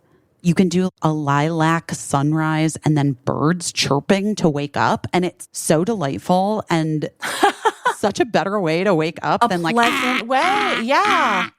I do not like to be scared awake. No. Guys, I don't want to be scared ever, period. That's the bottom line. I do not want to be scared. But I do feel like it helps reset your rhythms. Yeah. You know what I mean? So many of my friends use Hatch for themselves. Even some of my friends use Hatch for their little kids. It's great. Yeah. I am such a fan and I love it. And it really does look very chic on your nightstand. It does. Just FYI. And here's what they say, and I believe great sleep can be learned with Hatch. 83% of customers report improved sleep, and they have a 60-night money-back guarantee. So you can try it for yourself risk-free. Right now, Hatch is offering our listeners $20 off your purchase of the Hatch Restore and free shipping at hatch.co/busy. That's hatch.co/busy to get $20 off and free shipping. Hatch.co/busy. I think I talk too much. I love that song too that she wrote because I also think I talk too much sometimes. I think I talk too much sometimes too. I think we both do sometimes on this podcast, especially. It's just how it is. Speaking of, so you think you're mostly done with press? You'll get to rest or? Well, I have just a couple more things, but I don't know if I have anything really on camera except for maybe I may be doing an interview with the local Arizona news channel. That's so fun. Literally, that my sister texted me this morning and was like, Channel 3 wants to know if you can zoom in and do an interview with them. And I was like, Leanne, they can email my publicist here. You don't need to be doing this. Poor you don't Leanne. need to be See? juggling this. I feel Leanne. I feel her because I feel like I'm surprised some channel hasn't texted me and asked if you could talk to them, but they might still. I mean, truly. It's so funny. They may still. Yeah. So I may do that at the end of the week if they schedule it in. Oh, nice. But I think I have maybe another phone interview. Okay. Or two maybe. But I did a lot of press before that, interviews and things. Yeah. They've been good about kind of spreading it out. That's good. I feel like. And then the big TV stuff was that I was going to do Watch What Happens Live. And Today Show with Hoda, which I did today. And yeah. And so like, that was great. I did it. And then I did like all of the outlets on the red carpet. So like, good. you know, Entertainment Tonight and E and like, you know, just all the things. But you've been busy, so you haven't, I feel like you probably didn't even watch the Golden Globes, or you've been too busy to notice any of that. Well, I mean, I did a little Instagram story about this, which is that like living in New York is a different experience for me because you really have no idea that awards shows are even happening. And in LA, when I'm in LA, you do know, because first of all, there are billboards everywhere about the awards shows and when they are. And you see them setting up. And secondly, when you work in this business and you're in LA, everyone you know is like, oh, are you going to this party? Are you going to this thing? Are you going to this thing? Like, even if you're not invited or nominated for whatever award it is, there are all these other events around the awards that people do go to. And so there's like sort of a constant feeling of either like FOMO. Right. Or that you're not. Or like that you're not invited to this party or like whatever. And and everybody goes to kind of like everything, because also you have friends that are nominated for things, or friends that win whatever. I just literally didn't even know the Golden Globes were happening. When was it? On Sunday? I think. Yeah. I don't even know. As I said to somebody on one of Sunday. One of the social media platforms was like, I hope you and Busy talk about the Golden Globes. And I was like, I don't think Busy watched it, and I didn't watch it either, because I've written on so many award shows and worked on so many award shows. And I've had to work on shows that are like immediately reacting to the award shows. Well, we did one. Yeah. Yeah. And I'm just like, oh, if I don't have to watch it for money, I'm probably not going to watch it for fun. Let me tell you something. I'll hear about it later. We did hear about it later. We all have heard about it later, because it does seem like it was a particular shit show of an awards show in terms of the host. I can't remember, like in recent memory, I can't think of anyone who like has seemingly done damage to their career by hosting an awards show, except for maybe, the James Franco, Anne Hathaway year was not great for the Oscars. Right. But I don't think that was the thing that ended up taking James down. It didn't really seem to affect his career. But like, I will say, I have heard and read so many things about Joy Coe bombing that is, I mean, it was like, it's crazy. I know. And the jokes are so dumb. I'm not super familiar with Joe Coy as a performer. I know that he's. Oh, what did I say his name wrong? I don't even know who he is. Did I say it right? I think you said it wrong. Joe Coy. Joy. Oh my God. This is why I can't say it.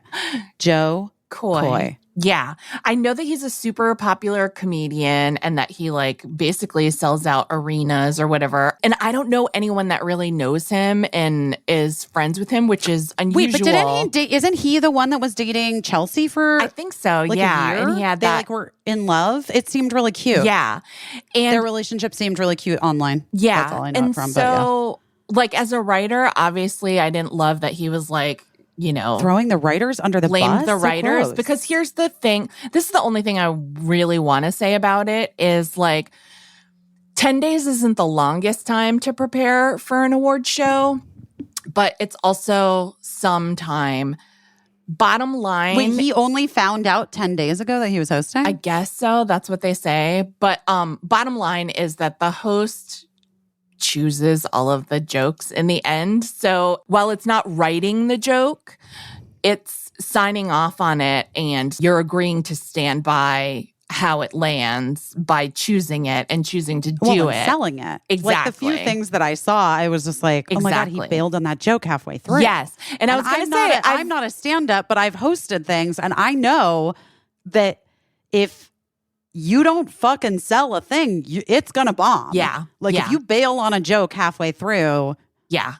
You have no chance. Yeah. No and chance. he was like swallowing a lot of the material, Yeah. which I don't blame him. I think that's got to be so nerve-wracking to do something like that. I mean, obviously, it was a tough thing because while I think he's very popular, I think a lot of those people probably didn't know him and didn't know what to make of him. So if it was me, I probably would have come out and like made a joke about that. Like, how did I even get in here? You know what I mean? Like, I've never dated Leonardo DiCaprio or whatever joke you wanna, and then just like sell it and commit to it. But was that one of his jokes? No, I was just saying that's what I would have said about myself.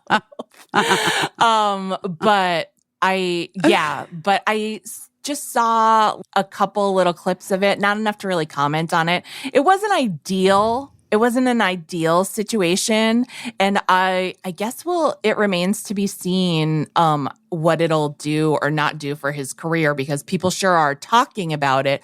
But it's so funny to me because a lot of people message me and they were like, you must know this guy. And I'm like, it's actually weird. I've never come into contact with him and I'm not super familiar with his comedy. But there are like a few comedians who like there's no Venn diagram between like what I do and where I've been and where they have been. So can I tell you something? I have no fucking idea about any stand-up.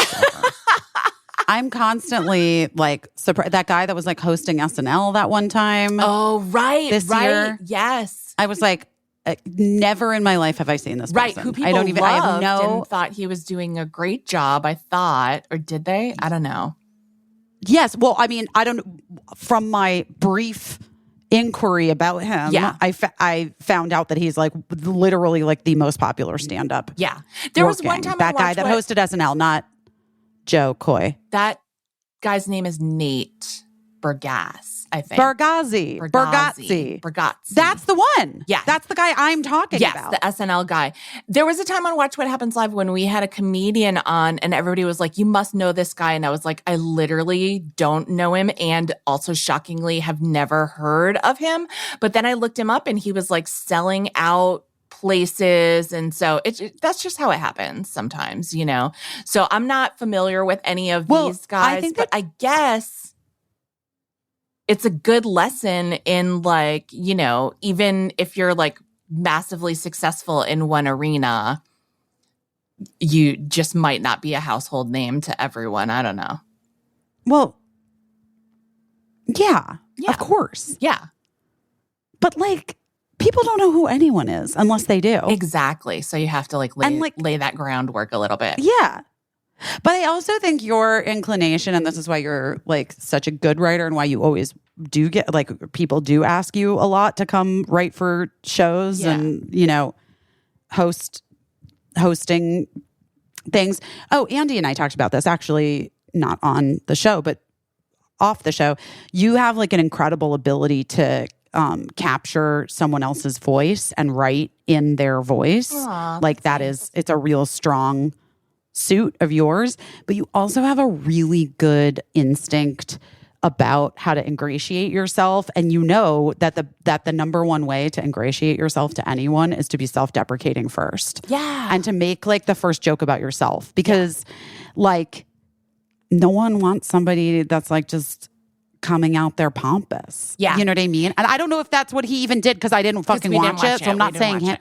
So I'm not judging his performance, but I am just saying like, if what you just said was like exactly right, like I would always just keep I would personally just keep turning the joke on myself. Right. It's because that's like, it's also like some people really loved what Ricky Gervais did when he was the host of the Golden Globes.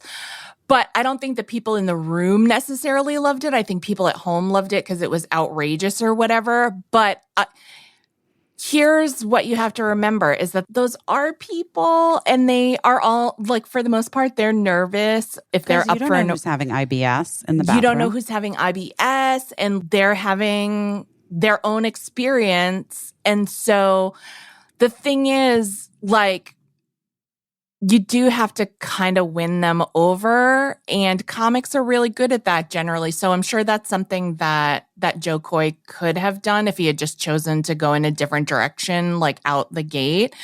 But yeah, that's something that he maybe should have, or somebody should have taken into consideration, because he's never hosted an award show before, I don't think. But like any award show host, like job number one is like winning over the crowd and making them feel at ease and making them feel in on it and like it's fun for them. Or if you're like someone who like everyone is very, very familiar with. Right. Like Ricky Gervais. Right. Ricky Gervais walks out there and everyone in that room is like, oh boy, here it comes. Right. And some of them are able to like kind of go outside of themselves and like laugh about it. And some people are still can't. By the way, too never let it be said that I can't compliment Ricky Gervais, because here's what I will say about him is that he says so many times, I don't care when he's performing, and he really doesn't care. He really commits to those jokes, even though he knows the reaction that they're likely to garner in the room. He fully commits to them. And you can't fault him on his performance of the jokes, you know, whether you like the jokes or not. Like he fully commits to them and is just Truly. that's his shtick for the night, you know? So you know what you're going to get. And some people really love that irascible. You have to know the room. And then you have to commit, and then you have to accept what you've committed to. You know who I would have had host it? Who? Aubrey Plaza. Oh, she would have been great if she wanted to. I mean, who knows? Like, I bet a lot of people say no. Oh, I think. Because, like, it's not. Most people say no. It's probably not worth it, I'm guessing, for the amount of money they offer you versus the amount of hot sauce you get after, you know? Yeah. And just, you know, in my case, it would be the amount of IBS. I mean, you'd be in the papers right now for having to like leave the show to go to the bathroom. Be like, guys, I'm so sorry, but I have to go have diarrhea backstage right now. So please welcome Leonardo DiCaprio. Here's Will Ferrell. Who was it? Remember when like Christine Lottie or something was it Christine Lottie? She was in the bathroom. And missed her award. I understand that. Even when I'm not in the throes of some sort of inflammation-induced fucking stomach situation with like my IBS flaring up as it is clearly right now, I get nervous pee syndrome where like I am afraid, like I'm always afraid that I'm going to have to pee. You know what I mean? And so then I'm like, I gotta pee. You remember before we would do the show, girl? Before oh my God, everything. every night, before everything, every night. Yeah, I'm like, I gotta pee. Yes, like right before. And it's like so there's like electronics all over your body and everything. It's not like a regular production. No, I'm just saying. I would imagine that Christine Lottie moment, I could see that happening to me where I'm like, okay, my award is coming up. I feel like I have to pee before my award. Then you're trapped. And then you go, and then the line is long, and you don't want to be rude and say, like, my award is coming up. Right. You want to just wait in the line like a normal person because you're just trying to be, you don't want people to think you're a diva. Trying to be a regular, so you're not cutting in the line. Regular person. You're just a regular person. You just have to pee. Yeah. And then you're in there. There should be a nominee toilet, though. I will say that. There should be a designated nominee toilet. Let me tell you something. How many times I've said that as guest of nominee Michelle Williams. I'm like, where the fuck is the nominee toilet for you? Where we can just go in, get your dress off. It should be a big one. Yeah, so someone can help you with your outfit and make sure your gown's not just tucked into your underwear. It's a room. It's just a little room. Yeah. With a toilet. Yeah. Maybe some makeup. Maybe a little, maybe some hairspray. Yeah. Well, I want to say, mints. Here's a little behind the scenes. But people probably know if you're fans of Watch What Happens Live and you were just there, so you were just sitting near this, I assume it's still on the shelf. Lady Gaga was on Watch What Happens Live and at the last second decided she had to pee, but it was too far to walk to the bathroom. So she just peed in like an office trash can. But I'm sorry, what? Yeah. Is that a known? That's a known? That's a known thing. And the reason why it's known is because someone on our staff, not me, put the pee into like a perfume bottle and it's on the shelf. No fucking way. Watch What Happens Live. It's not the only medical waste. That's what I always referred to stuff on the shelves at Watch What Happens Live as medical waste, because we also had like... That's upsetting. I feel like that's upsetting. Removed implants from housewives. Wait, but she was okay with it, right? Yes. That was like, she like said they could do that. Yeah, she knew all about it, I believe. I don't like it though. It makes me uncomfortable. It's uncomfortable a little, but some people just like, that's how much they love Lady Gaga. They want to put her pee in a bottle. No, I don't know. I think it makes me uncomfortable. I don't like it. Wait, I've told about David Duchovny sticking his gum over his underwear in my old office, right? Excuse me, what? Okay. He did what? I'm going to try to tell this really quickly because we should get to what we're doing our best at so that you can like go live your life and maybe even take a nap. Maybe even rest your body. But when I worked at the Rosie O'Donnell show, I was an associate producer for a brief amount of time. And back then, before the internet was in full swing, that involved going through every magazine and cutting out every article about every celebrity, putting it into a file in the eventual event that they would become a guest on the show. I already had a history of loving David Duchovny and begging for him to be on The Late Show prior to working at the Rosie O'Donnell show. That's a story for another day that I will someday tell you. But at the Rosie O'Donnell show, I was cutting out articles all the time about people. And every time there was an article about David Duchovny, I would keep the picture for myself because I loved him so much. And I had like a whole separate file of David Duchovny photos. When I was made a writer and I got an office, I put up all the hundreds of pictures of David Duchovny on my office wall. Casey. I finally think we all know where this is going. We all know where this is going. I loved him so much. Then from that time forward, anytime anyone found a picture of David Duchovny, they would come and stick it up on my wall. It was like a famous David Duchovny wall. But Rosie's agent at the time, this woman, Risa Shapiro, was also David Duchovny's agent. And so she had like, you know, she was in the office all the time. And so she knew about the wall. And so when David Duchovny came on as a guest on the Rosie O'Donnell show, he had been told to like come by and see my wall. And in the middle, I had pictures of him in like tidy whitey underwear. He had posed for some like cheesecake photos or whatever. And he was like, oh my God, this is so embarrassing. I've never even seen these pictures in real life. I've never even seen them. And then he took the gum out of his mouth and like stuck it on like over his tidy whitey package on the wall. And he was like, you know, and I was like, no, I'm delighted to have your gum like stuck on my wall. That's great. I'm into it. Oh my God. And then the end of the story, is, I guess, when he married Téa Leoni, his agent sent me flowers that day saying, I hope you're okay. Oh my God. That is really funny.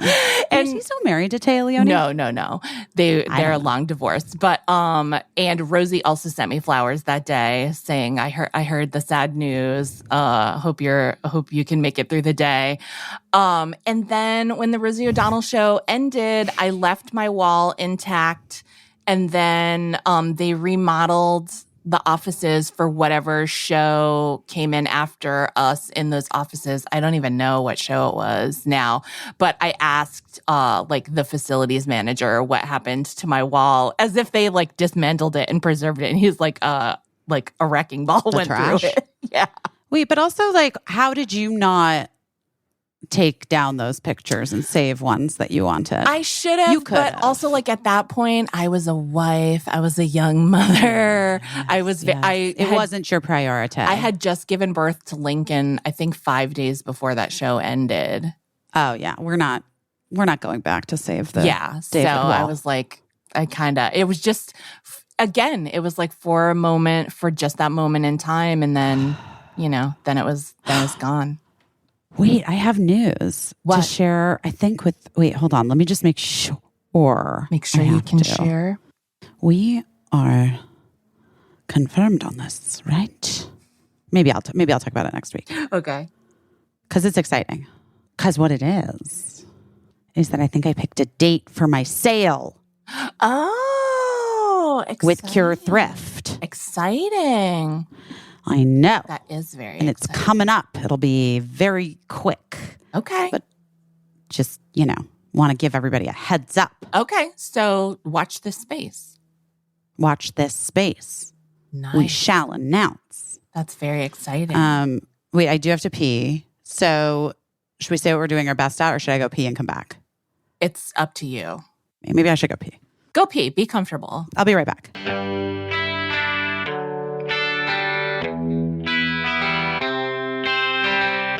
Helix, we love you so much. For a very long time now. It's like my third longest relationship of my life.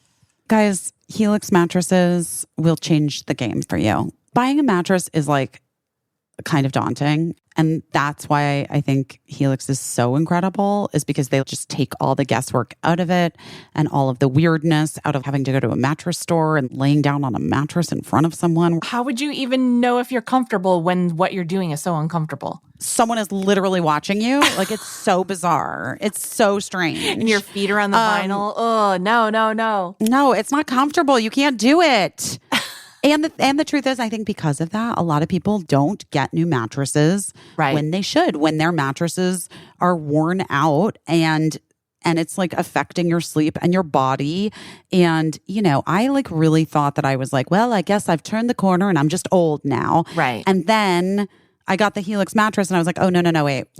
No. My mattress was just really old and it wasn't supporting me in the way that I needed. And also, I don't think I ever fully had the right mattress for myself until I took the little sleep quiz on Helix, and then they matched me with the perfect mattress for myself. I got that mattress delivered right to my door.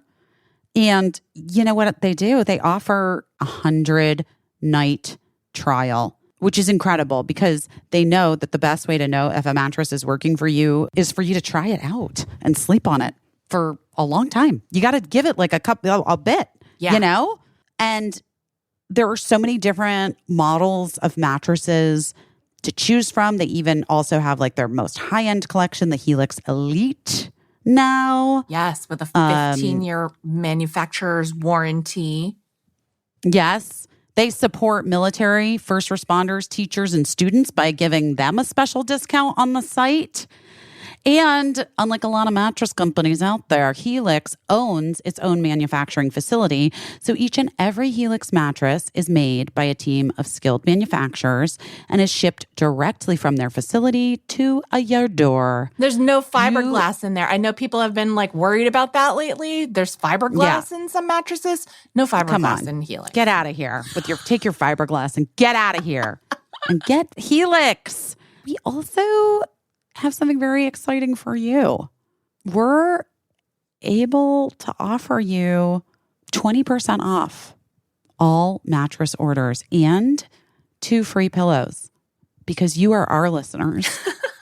And all you got to do is go to helixsleep.com/best and use code HelixPartner20.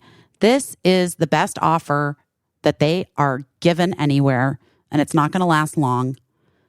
Go to helixsleep.com/best and use code HelixPartner20 for 20% off all mattress orders and 2 free pillows.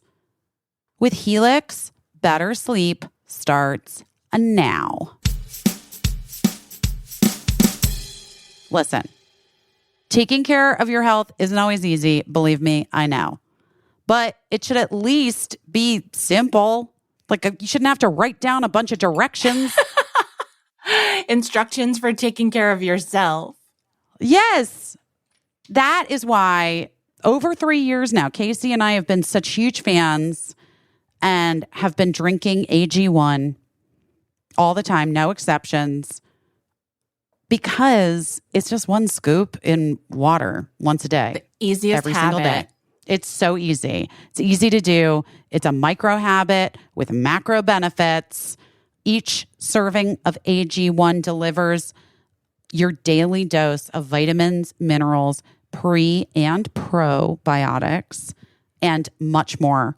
It is a powerful, healthy habit that is also powerfully simple.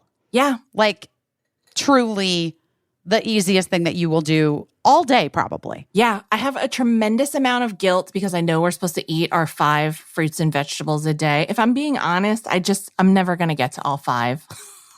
So I feel like AG1 really has my back in the greens department, making up for some of the areas where I fall short. And it's so much easier. It's easier than steaming broccoli. I'll tell you that. Yeah. And plus, we know that AG1 is giving our bodies high quality nutrition because every batch of AG1 goes through a rigorous testing process. So you know it's safe and that the ingredients are sourced for absorption and potency and nutrient density. And I personally am like a fan of having my AG1 in the morning, but sometimes I actually like an afternoon AG1. Right. That gives me a little bit of a kick. I think we're all concerned with our brain health, our gut health. As I get older, those things don't come as easy as they once did. And so I just appreciate something that I can very easily use once a day, every day. And if it was hard to do, I would never do it. So I just appreciate the ease. I think I told you this. Like I was like, this is before AG1. Yeah. Like advertising on our podcast. And I was like, okay, I saw this person. They gave me all these things. This is going to change my life. I didn't make it through day 1. Who has the time? It was too much. It was too much. I was literally swallowing ability. This is what I'm saying. I was like taking supplements all day long. And at like 2 p.m., I was like, this is it. I'm not doing this. I can never do this. This is exhausting. Yeah. But just one daily scoop of AG1 covers my nutrient gaps, supports my mental and physical health. Not a lot of hassle. In fact, I would say basically zero hassle. It's like 60 seconds. I mix it up. I know I'm giving my body what it needs and setting up sustainable habits for the long run. If there's one product I had to recommend to elevate your health, it's AG1. It's why Casey and I have partnered with them for so long. So if you want to take ownership of your health, start with AG1. It's a new year. It's a new you. Try AG1 and get a free 1-year supply of vitamin D3 plus K2 and 5 free AG1 travel packs, which really come in handy. Sure do. With your first purchase exclusively at drinkag1.com/busy. That's drinkag1.com/busy. Check it out. I have great news. What's that? We can talk about it. See? So that at least we can just put it on your radar. I don't know if you need to book a flight to come here for this sale. My in-person sale. Okay, guys, are you ready? Yes. Doing a Galentine's Day sale. Ooh. The weekend of February 10th and 11th. That's exciting. Here in New York City at Cure Thrift. Liz from Cure Thrift, who coincidentally, I am going to see her husband, the gastroenterologist, tomorrow. Oh, good. Which is actually like, it was like sort of fortuitous that I met her. Yeah. Because then we were talking about stomach stuff. Yeah. And she was like, well, you know, my husband's gastro. That's like, but you know, he's like one of the best. You should go see him. And I was like, wait, what? So it all worked out. Then they're going to host the sale. Mark and I on Monday are going to the storage unit in Connecticut. Wow. Gonna pull together a ton of stuff. So it's like clothes, housewares, some furniture. Do you have anything you want to sell, Case? Do you want to come out and sell some stuff? Oh my gosh. I may do a raffle for a pig pot. I don't know. That's a good question. I don't know. I'll think about it. A raffle to charity for a pig pot? That's exciting. It is exciting. That's exciting. I'm excited, honestly, to just shed some things. Yeah. That have long needed to be shed. Yeah. And also for like, I love Cure Thrift. So she raises money for type 1 diabetes. That's amazing. Because that's what she has. Yeah. But she's like, but you don't have to she's like, you can do whatever. So I was thinking of doing some of the money to, I don't know, abortion funds, ACLU. Yeah. Maybe I'll spread it around. That's very cool. Wow. Congrats. My children's education fund. To my moving fund if I choose to move back to LA. Oh my God. So many little funds. piggy bank. So many funds. What? So many funds to think of. So many funds. Funds. So many funds. Oh my gosh. No, but but I am excited because I think it'll be really fun, actually. What's your I dream? actually think it'll be fun. It's your dream. Store for the stars. I know. It really is. Oh my gosh. Have I considered asking Michelle if she wants to have a corner? Yeah, of course I have. She might.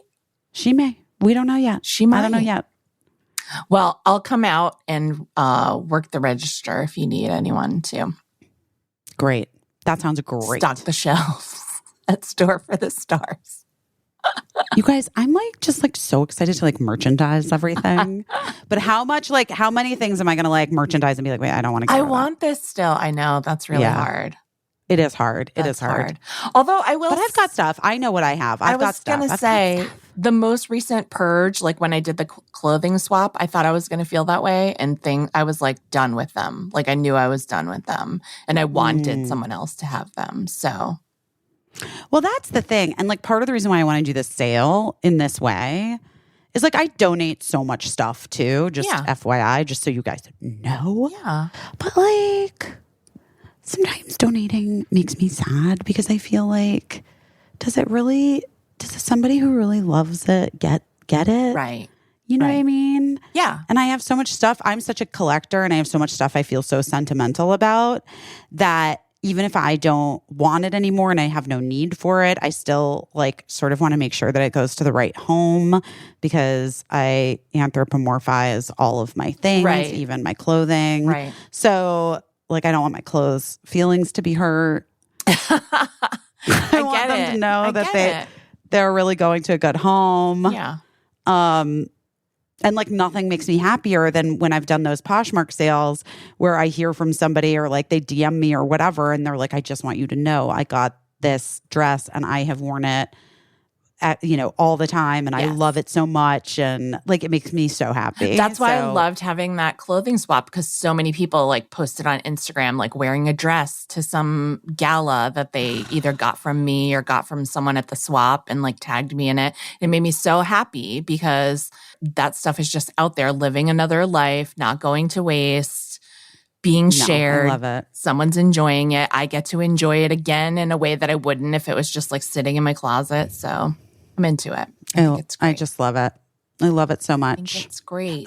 Well, you didn't watch, but on Watch What Happens Live, Andy asked what we were doing our best at this week in honor of he plugged the podcast, Casey. Andy, that's so nice of him. Really nice. Really, really nice. I got to get on my shit and watch some TV. I haven't watched TV in days. Yeah, I know. We're really, you and I are really behind. Did I just watch something? Oh, I watched Priscilla with Birdie. Oh, there you go. Yeah. Last week. Yeah. I told Dan Levy, who wrote, directed, and stars in that movie, Good Grief, which is out on Netflix now. I'm doing a plug for him.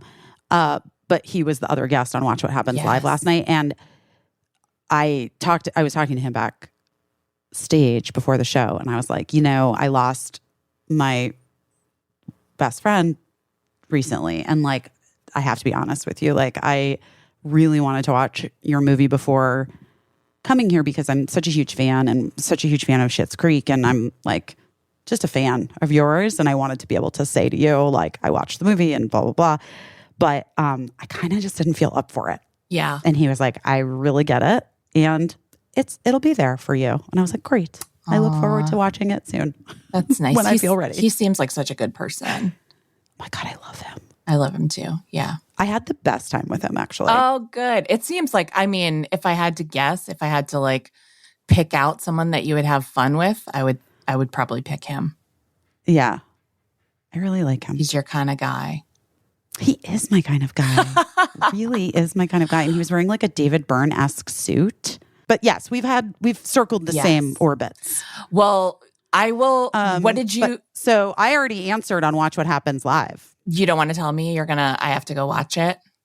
I mean, maybe. No, I said gratitude. I said I'm doing my best at gratitude and like really feeling it. It's continuing. That's good. It's good to, because even like you're being you and I were consistent. texting last night. Actually, here's a twist on it. Yeah. You and I were texting last night about some other stuff that's like been just a little tricky in my personal life. And you said something like, I hope you were able to like, you know, enjoy this week in the premiere and everything, just and the movie.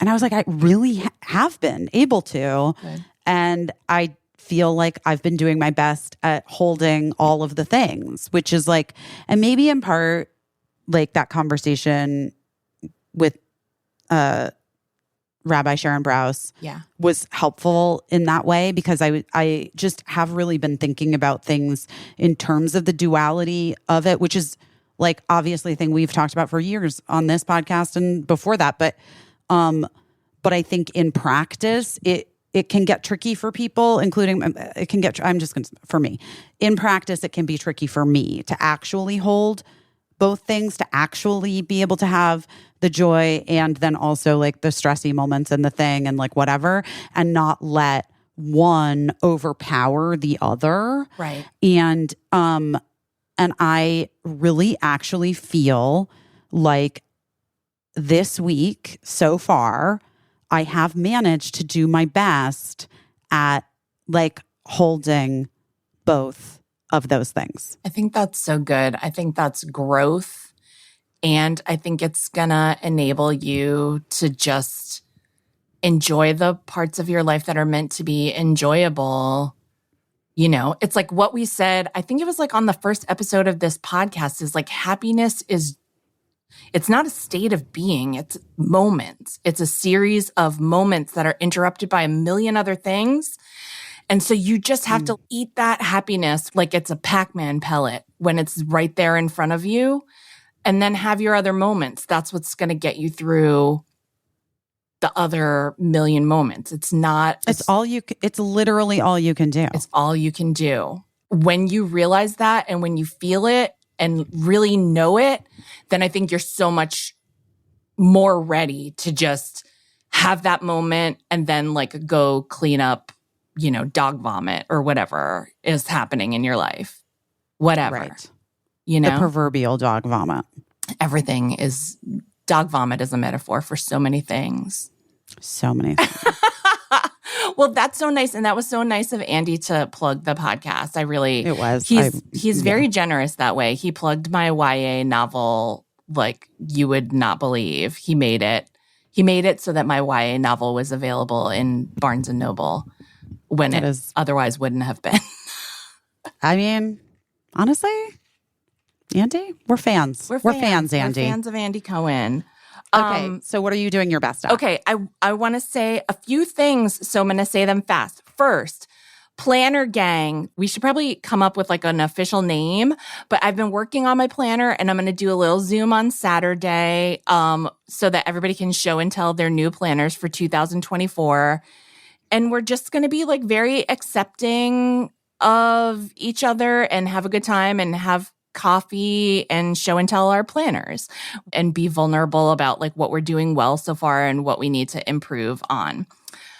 Number 2, I've been sort of semi-volunteering for this guy that's running for office in California, Steve Pearson, who I met. Oh, yeah, I've seen on your Insta. Yes. And if you live in the Valley in Los Angeles, you might be able to vote for him. He's running in District 44. I can't vote for him, but I'm volunteering for him and trying to help him out as much as I can because I really believe in all of the very smart things that he says. So if you see that on my Instagram and you want to check him out, I think that's super cool. And I think he's worth checking out. The third thing is a very me thing. And it's crazy. It's crazy. But okay, so I don't want to say specifically what it is, so it's a little bit of a blind item, and you'll see why. I own an item that I have had for probably more than 10 years, and it's something that I paid a lot of money for when I got it 10 years ago, and it made me sick to my stomach spending that much money on an item at the time.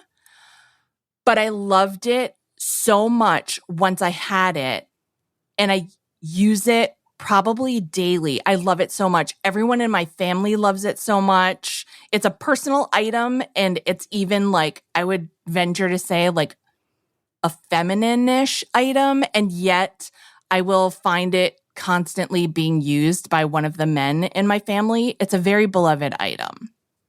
Anyway, this thought popped into my head the other day about how much I love this item that I own, how I've had it for so long. It looks brand new still.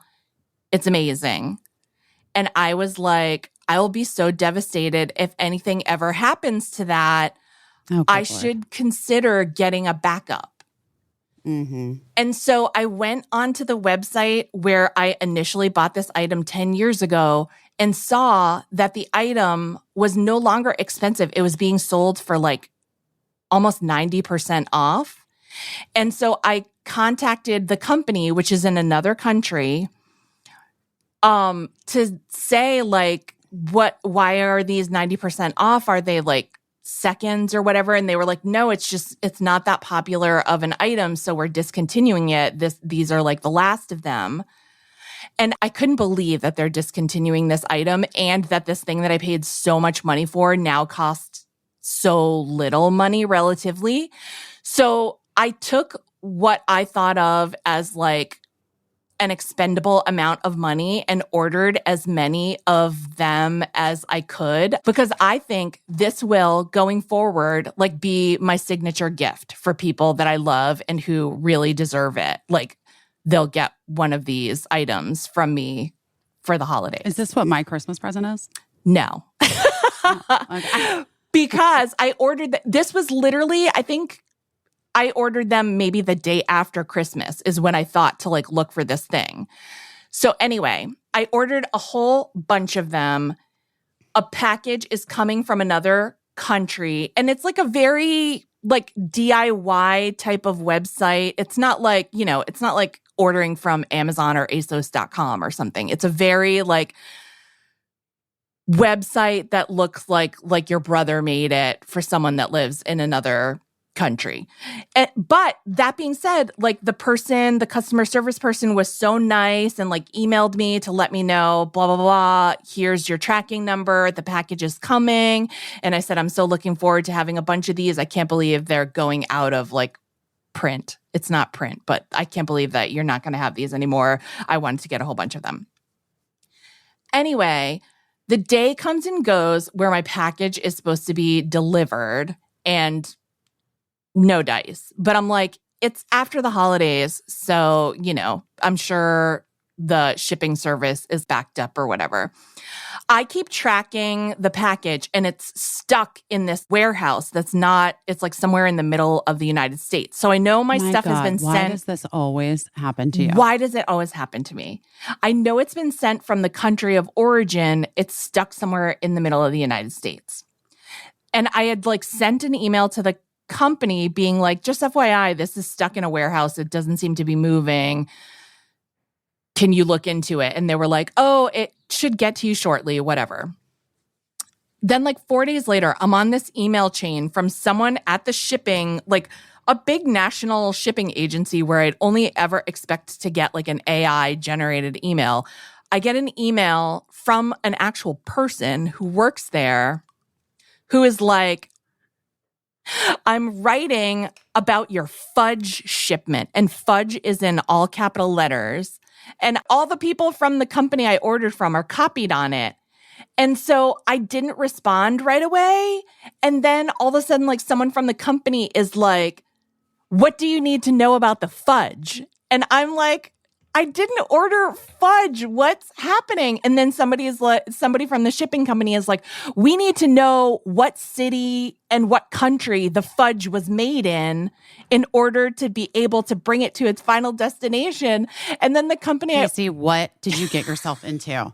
What are you mixed up in? The company was the fudge was made in such and such city on this date in this country. And then they were like, okay, then we can finally send it to where it belongs. I was thinking like maybe the company was like, do like tariffs or something not apply to like fudge versus what I ordered? Was it like a shipping scam that they were saying it was food or whatever? And I was like, oh my God, am I doing a crime?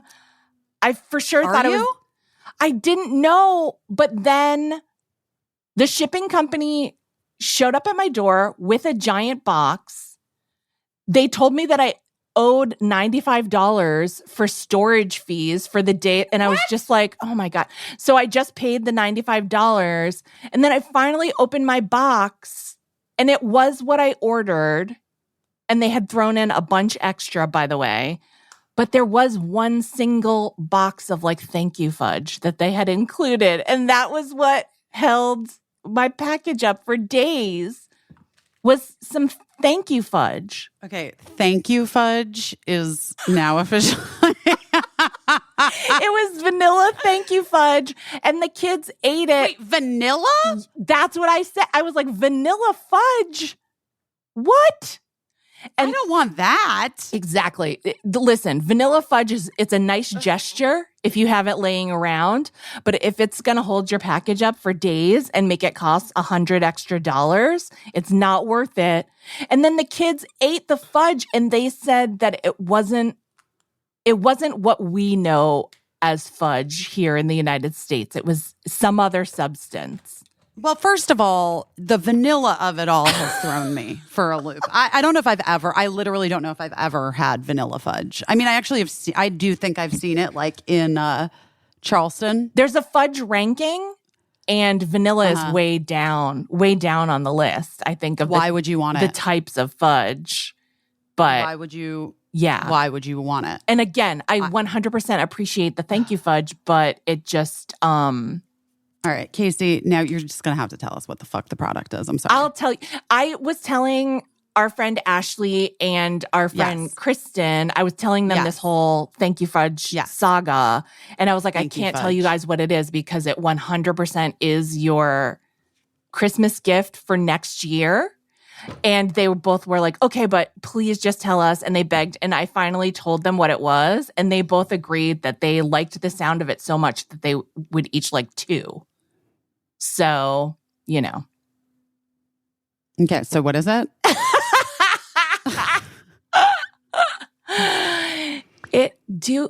I feel like, is it a cliffhanger? Do I tell you guys next week? Maybe I'll do a giveaway on the Substack. Or maybe you do, or maybe you sell it at the sale. Oh my God. The Valentine's Day sale. Oh my God. I'll tell you what it is. You have seen me with it. It is a cashmere wrap, a plaid cashmere wrap. That is the nicest cashmere I've ever touched in my life. It's from Scotland. And I have one that is like a red Royal Stewart tartan for the holidays. That I get it out on like November 1st and I wear it every single day until Valentine's Day. Yeah, I love that. When I tell you that like if I can't see it with my eyes, I will find someone asleep under it on the sofa or someone using it as a pillow. Everyone has treated this thing like it's their Linus security blanket in my family and it looks brand new. And they're not going to carry them anymore. So I just bought a bunch of them to like give as holiday gifts or gifts to people that deserve, like it feels like a hug.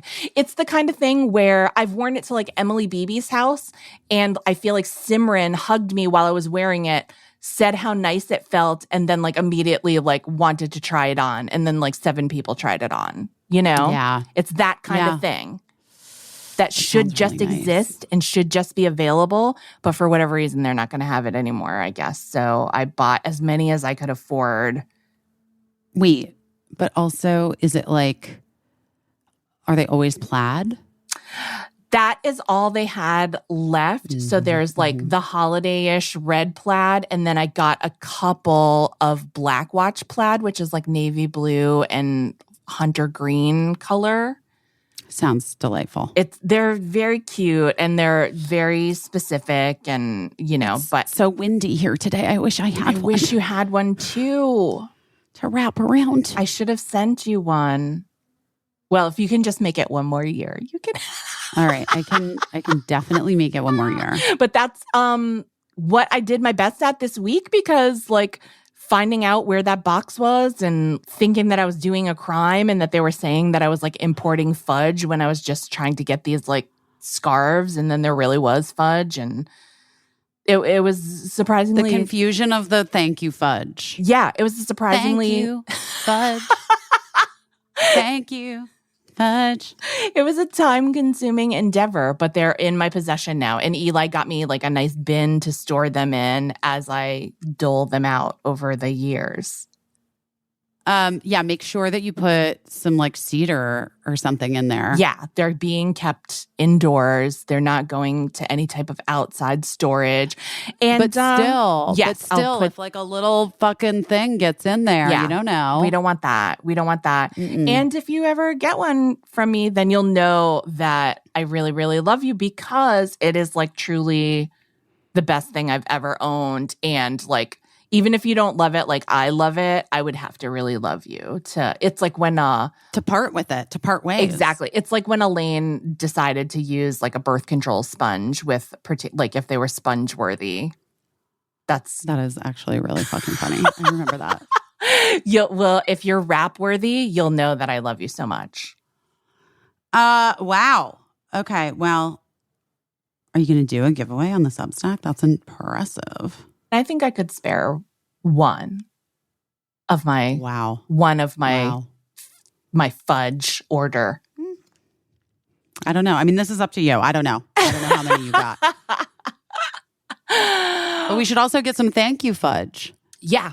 I mean, maybe. Here's what I'm going to do. For the Galentine's Day sale, I will definitely have some thank you fudge. I still have some of the pieces from the box that was sent, because like I said, it's not. I don't think that sounds like the kind of thank you fudge I'm interested in. I don't want vanilla fudge. It doesn't sound good. But the wrap sounds great. The wraps are good. And I look forward to next Christmas. And I hope you get your late ass little Christmas gift now. That's not a chair. I bet you it's not the chair, but I bet you it's waiting for me. I hope so. I bet you it showed up today. I hope so. We'll see. All right, you guys. Well, another week. Go see Mean Girls, the movie musical. You will love it. Casey saw it. You will. We didn't talk about it last week. We didn't talk about it. We saw it the day after, I believe. We recorded last week, but you will love it. I loved it. It was so fun. And like, I know, I get it. Like, I've heard people like, I love the original so much. I'm so nervous. Don't even give it a second thought. You can hold. No, it's a totally different movie. Hold both things. Yeah. Yes, we have to hold all the things, but also it's a different movie. And even if you were like a huge fan of the music, like, here's what I would say. Everybody, we got to not be so precious about things. Let's just enjoy things for what they are. Yeah. What they're telling us that they are. Yes. That's a good lesson for life. Yeah. Yeah. You know what I mean? Yeah. Maybe one of the hardest lessons. To just show up and be present for what a thing is. Or to like, to see it. To just, see it. They announced that Purple Rain is going to become a Broadway musical. And I'm like, already get me that ticket. A lot of people are nervous. Wait, I was going to tell you. So Sarah Paulson, is doing this play on Broadway. Yeah. Paulson. Yeah. Is doing this play on Broadway. the guy that wrote that play is writing the book for the Prince musical. Yes. So yeah, just so you know. Just so you know. Don't be nervous. You have to see it first. And so I'm excited. You got to see it first. Got to see it. Anyway, I am super proud of the movie. And I feel like watching it with an audience was really great and also affirming in terms of my own participation in it. Because, like I said, I did have that moment where I actually freaked out over the weekend where I was like, oh my God, what did I do to myself? But I think it really works out for me. I think it really worked out well for me. And I think Mrs. George is really a ridiculous person. And I love her, Yes. And Tina texted me. We were texting the day after the premiere and she was like, you literally got every single laugh that was there. She's like, could you tell? Were you able to even hear it? And I was like, yes, I did actually. That was amazing. Yeah. So yeah, everything that was meant to be funny was funny to who saw it, and that is the best feeling. See, I didn't bail on the jokes, guys. I just committed to them. You committed. You fully committed. I really committed to Mrs. George. Including that pink Susie Condi little suit. I've got it. I've got it in my closet. It's mine. Nice. It's yours now. All right. No, it was mine. Oh, it was yours? Oh my God. I got it for the movie. That is hilarious. I did not know that. Susie Condi, guys, if you don't know, it's Kondi. I discovered her a couple of years ago. I mean, she's been around and people have loved her little suits, her sets. And she does a terry cloth, velour, but it's an updated kind of loungewear vibe. Right. I first saw her on Kristen Bell's Instagram. Not her, but I saw her little matching outfits on Kristen Bell's Instagram and became obsessed with it. Yeah. And Jenny Connor is a huge fan. And so I had that set in blue.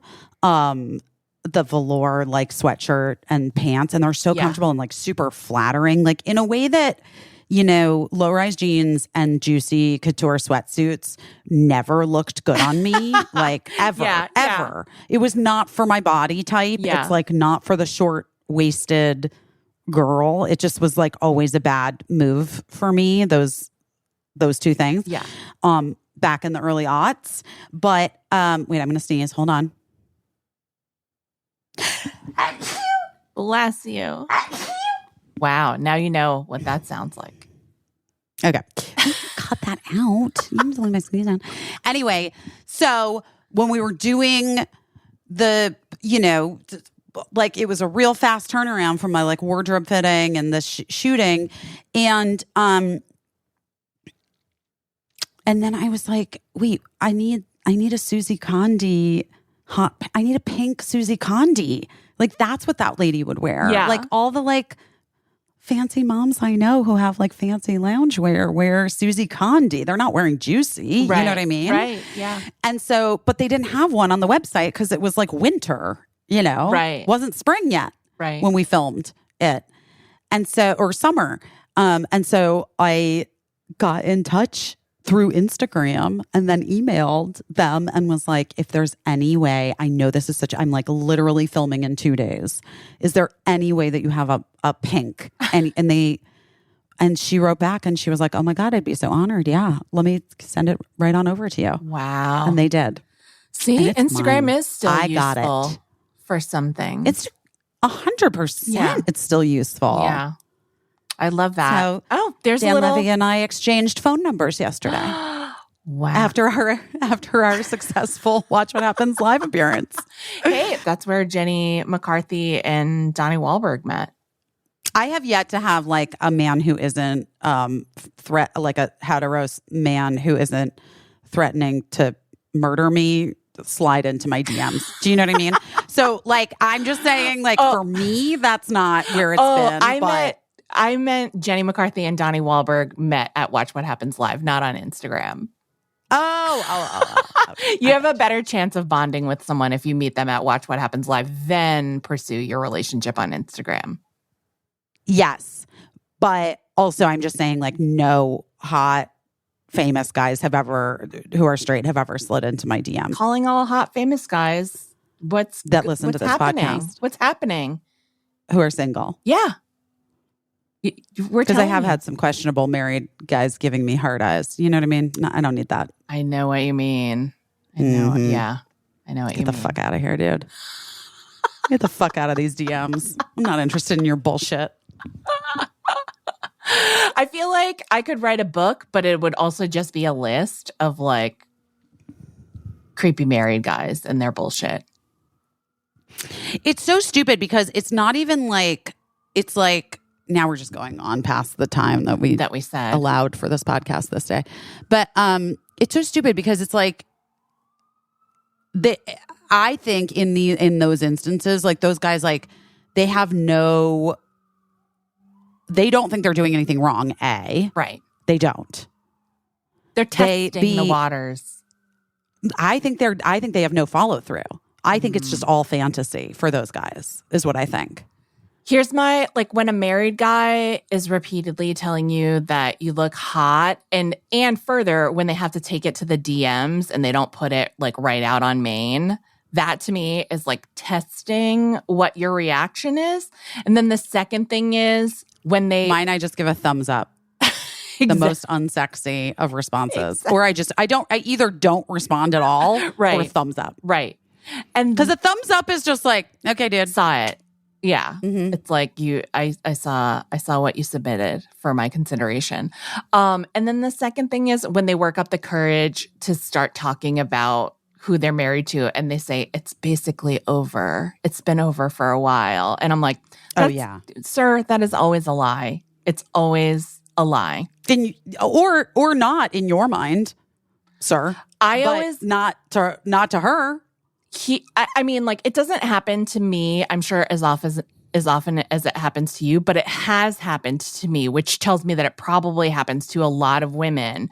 And what I usually say is, oh, if it's basically over, then, like, can I meet her? You know what I mean? Which I do just to be a troll. Because I'm not like I'm happily married. I'm not looking for it. But I do like to, as a troll, say, oh, okay, I'd love to meet her and talk about your arrangement. I think that's so cool and modern. I would love to discuss it. And then you never hear from them again. Because there is like ethically non-monogamous relationships that have like definitely been on the rise or whatever. Yeah, sure. But I do think that is like sort of an important piece a bit if you were a person who would be interested in being a part of someone in an ethically non-monogamous relationship. Exactly. Is the sort of, I mean, blessing or whatever, like the understanding from the partner. Yeah, since we're all going to be in each other's lives. Sure. I need maybe. Yeah. Let me get dinner with the person who it's basically over with. But also, as I told you, I mean, I don't think I felt like I got enough love in my childhood to ever be able to be in an ethically non-monogamous relationship. I need to know that you pick me. Yes. You know what I mean? Yeah. I need to know that I'm the one that's picked. Yeah. I hear you. Sorry. I hear you. And I pick me, guys. I know we've already gone through it. Like now we're there. I've healed myself. I pick me, blah, blah, blah. But I'm just saying, yes, open relationships or ethically non-monogamous relationships in this moment in my life, in this season, not on the tapes. Not interested. Yeah. Not for her. Not for her. Because I mean, honestly, whatever. Mark and I could have had a version of that if we had wanted, but we didn't. So we don't. Right. Well, there you go. A little bonus content about... Oh my God, wait, one more thing. What? Nancy Myers responded to my story last night. She did? Yes. Oh she gave me hearts. Or wait, laughing. Did she give me She gave me laughing. That's laughing emojis. Nancy Myers. In a row. The 3 queen. In a row. The queen. The queen. Guys, in case you don't know, in case you missed my Instagram story, last night I got a little stoned. I'd had a stressful day post Watch What Happens Live. It's a long story. Don't need to get into it. But on top of like what has been essentially just a very stressful moment in my life. Yeah. And, Baked by Melissa, I can't remember her last name, but she's the woman that started Baked by Melissa, and she has a cookbook out. Little miniature cupcakes that are the signature Watch What Happens Live green room treat. Well, she was the bartender last night because she has her cookbook out that's like essentially like appetizers and desserts, which is sort of what I want to eat. The two most important food groups. Obviously. And she very generously brought a gift pack of mini cupcakes and the cookbook for me and also for Dan. And the cupcakes are at my house. And so at the apartment. And because I was getting up early to do the Today Show, etc., I was up at the apartment. And because I had like sort of stressy times and I was having like a hard time unwinding to go to bed, to wake up early to do the Today Show, I was like, I'm going to smoke some weed. I'm going to get a little high. And I did. And then I found myself in like adorable striped pajamas, sitting, contemplating the cupcakes. And then I opened them.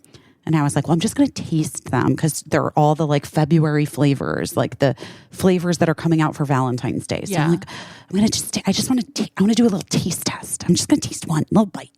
And the next thing I was like I could hear the score from the romantic comedy playing basically as I was like, kept going back to the cupcakes, you know, by myself. Right. And then I just started laughing.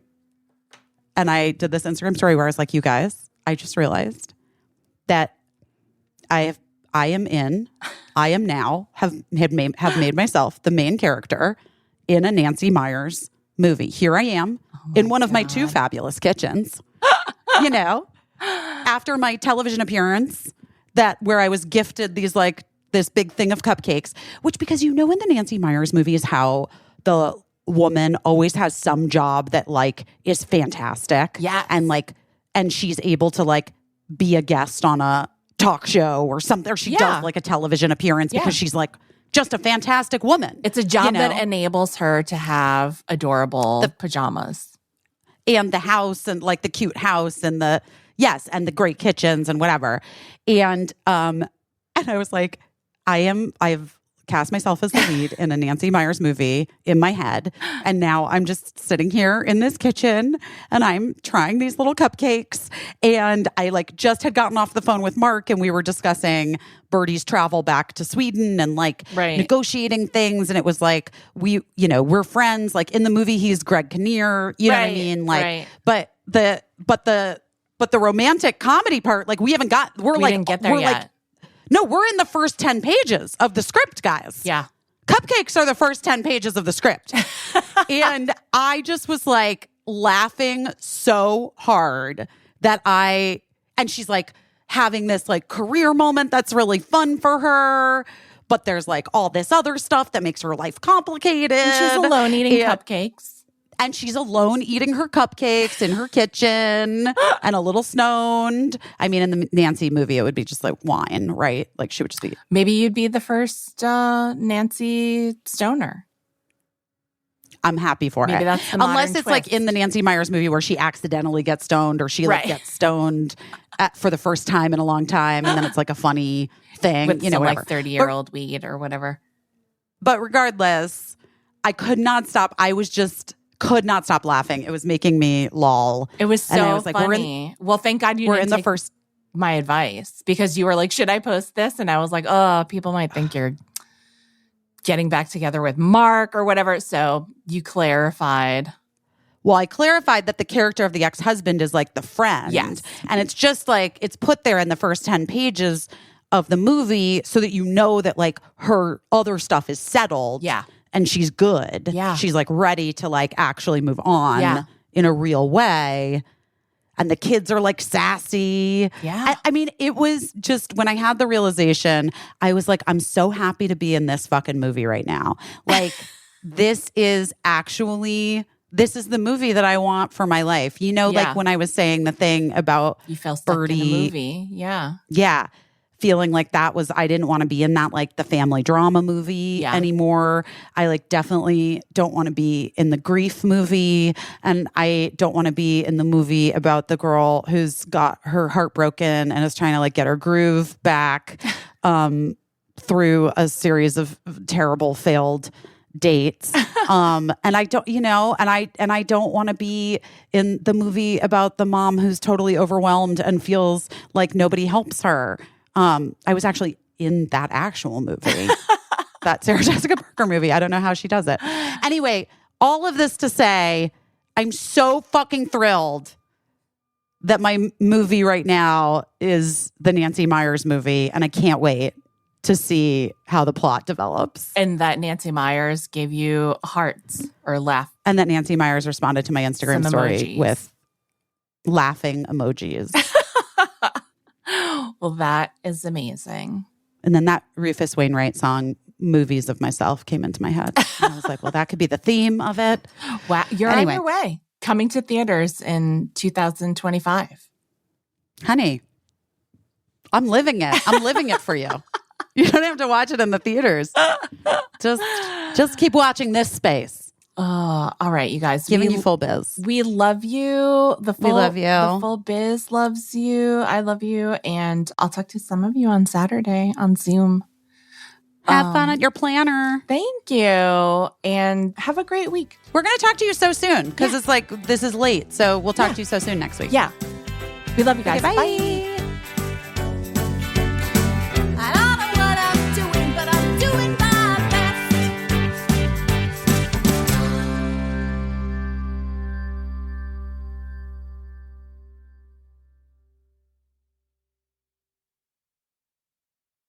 Oh, no.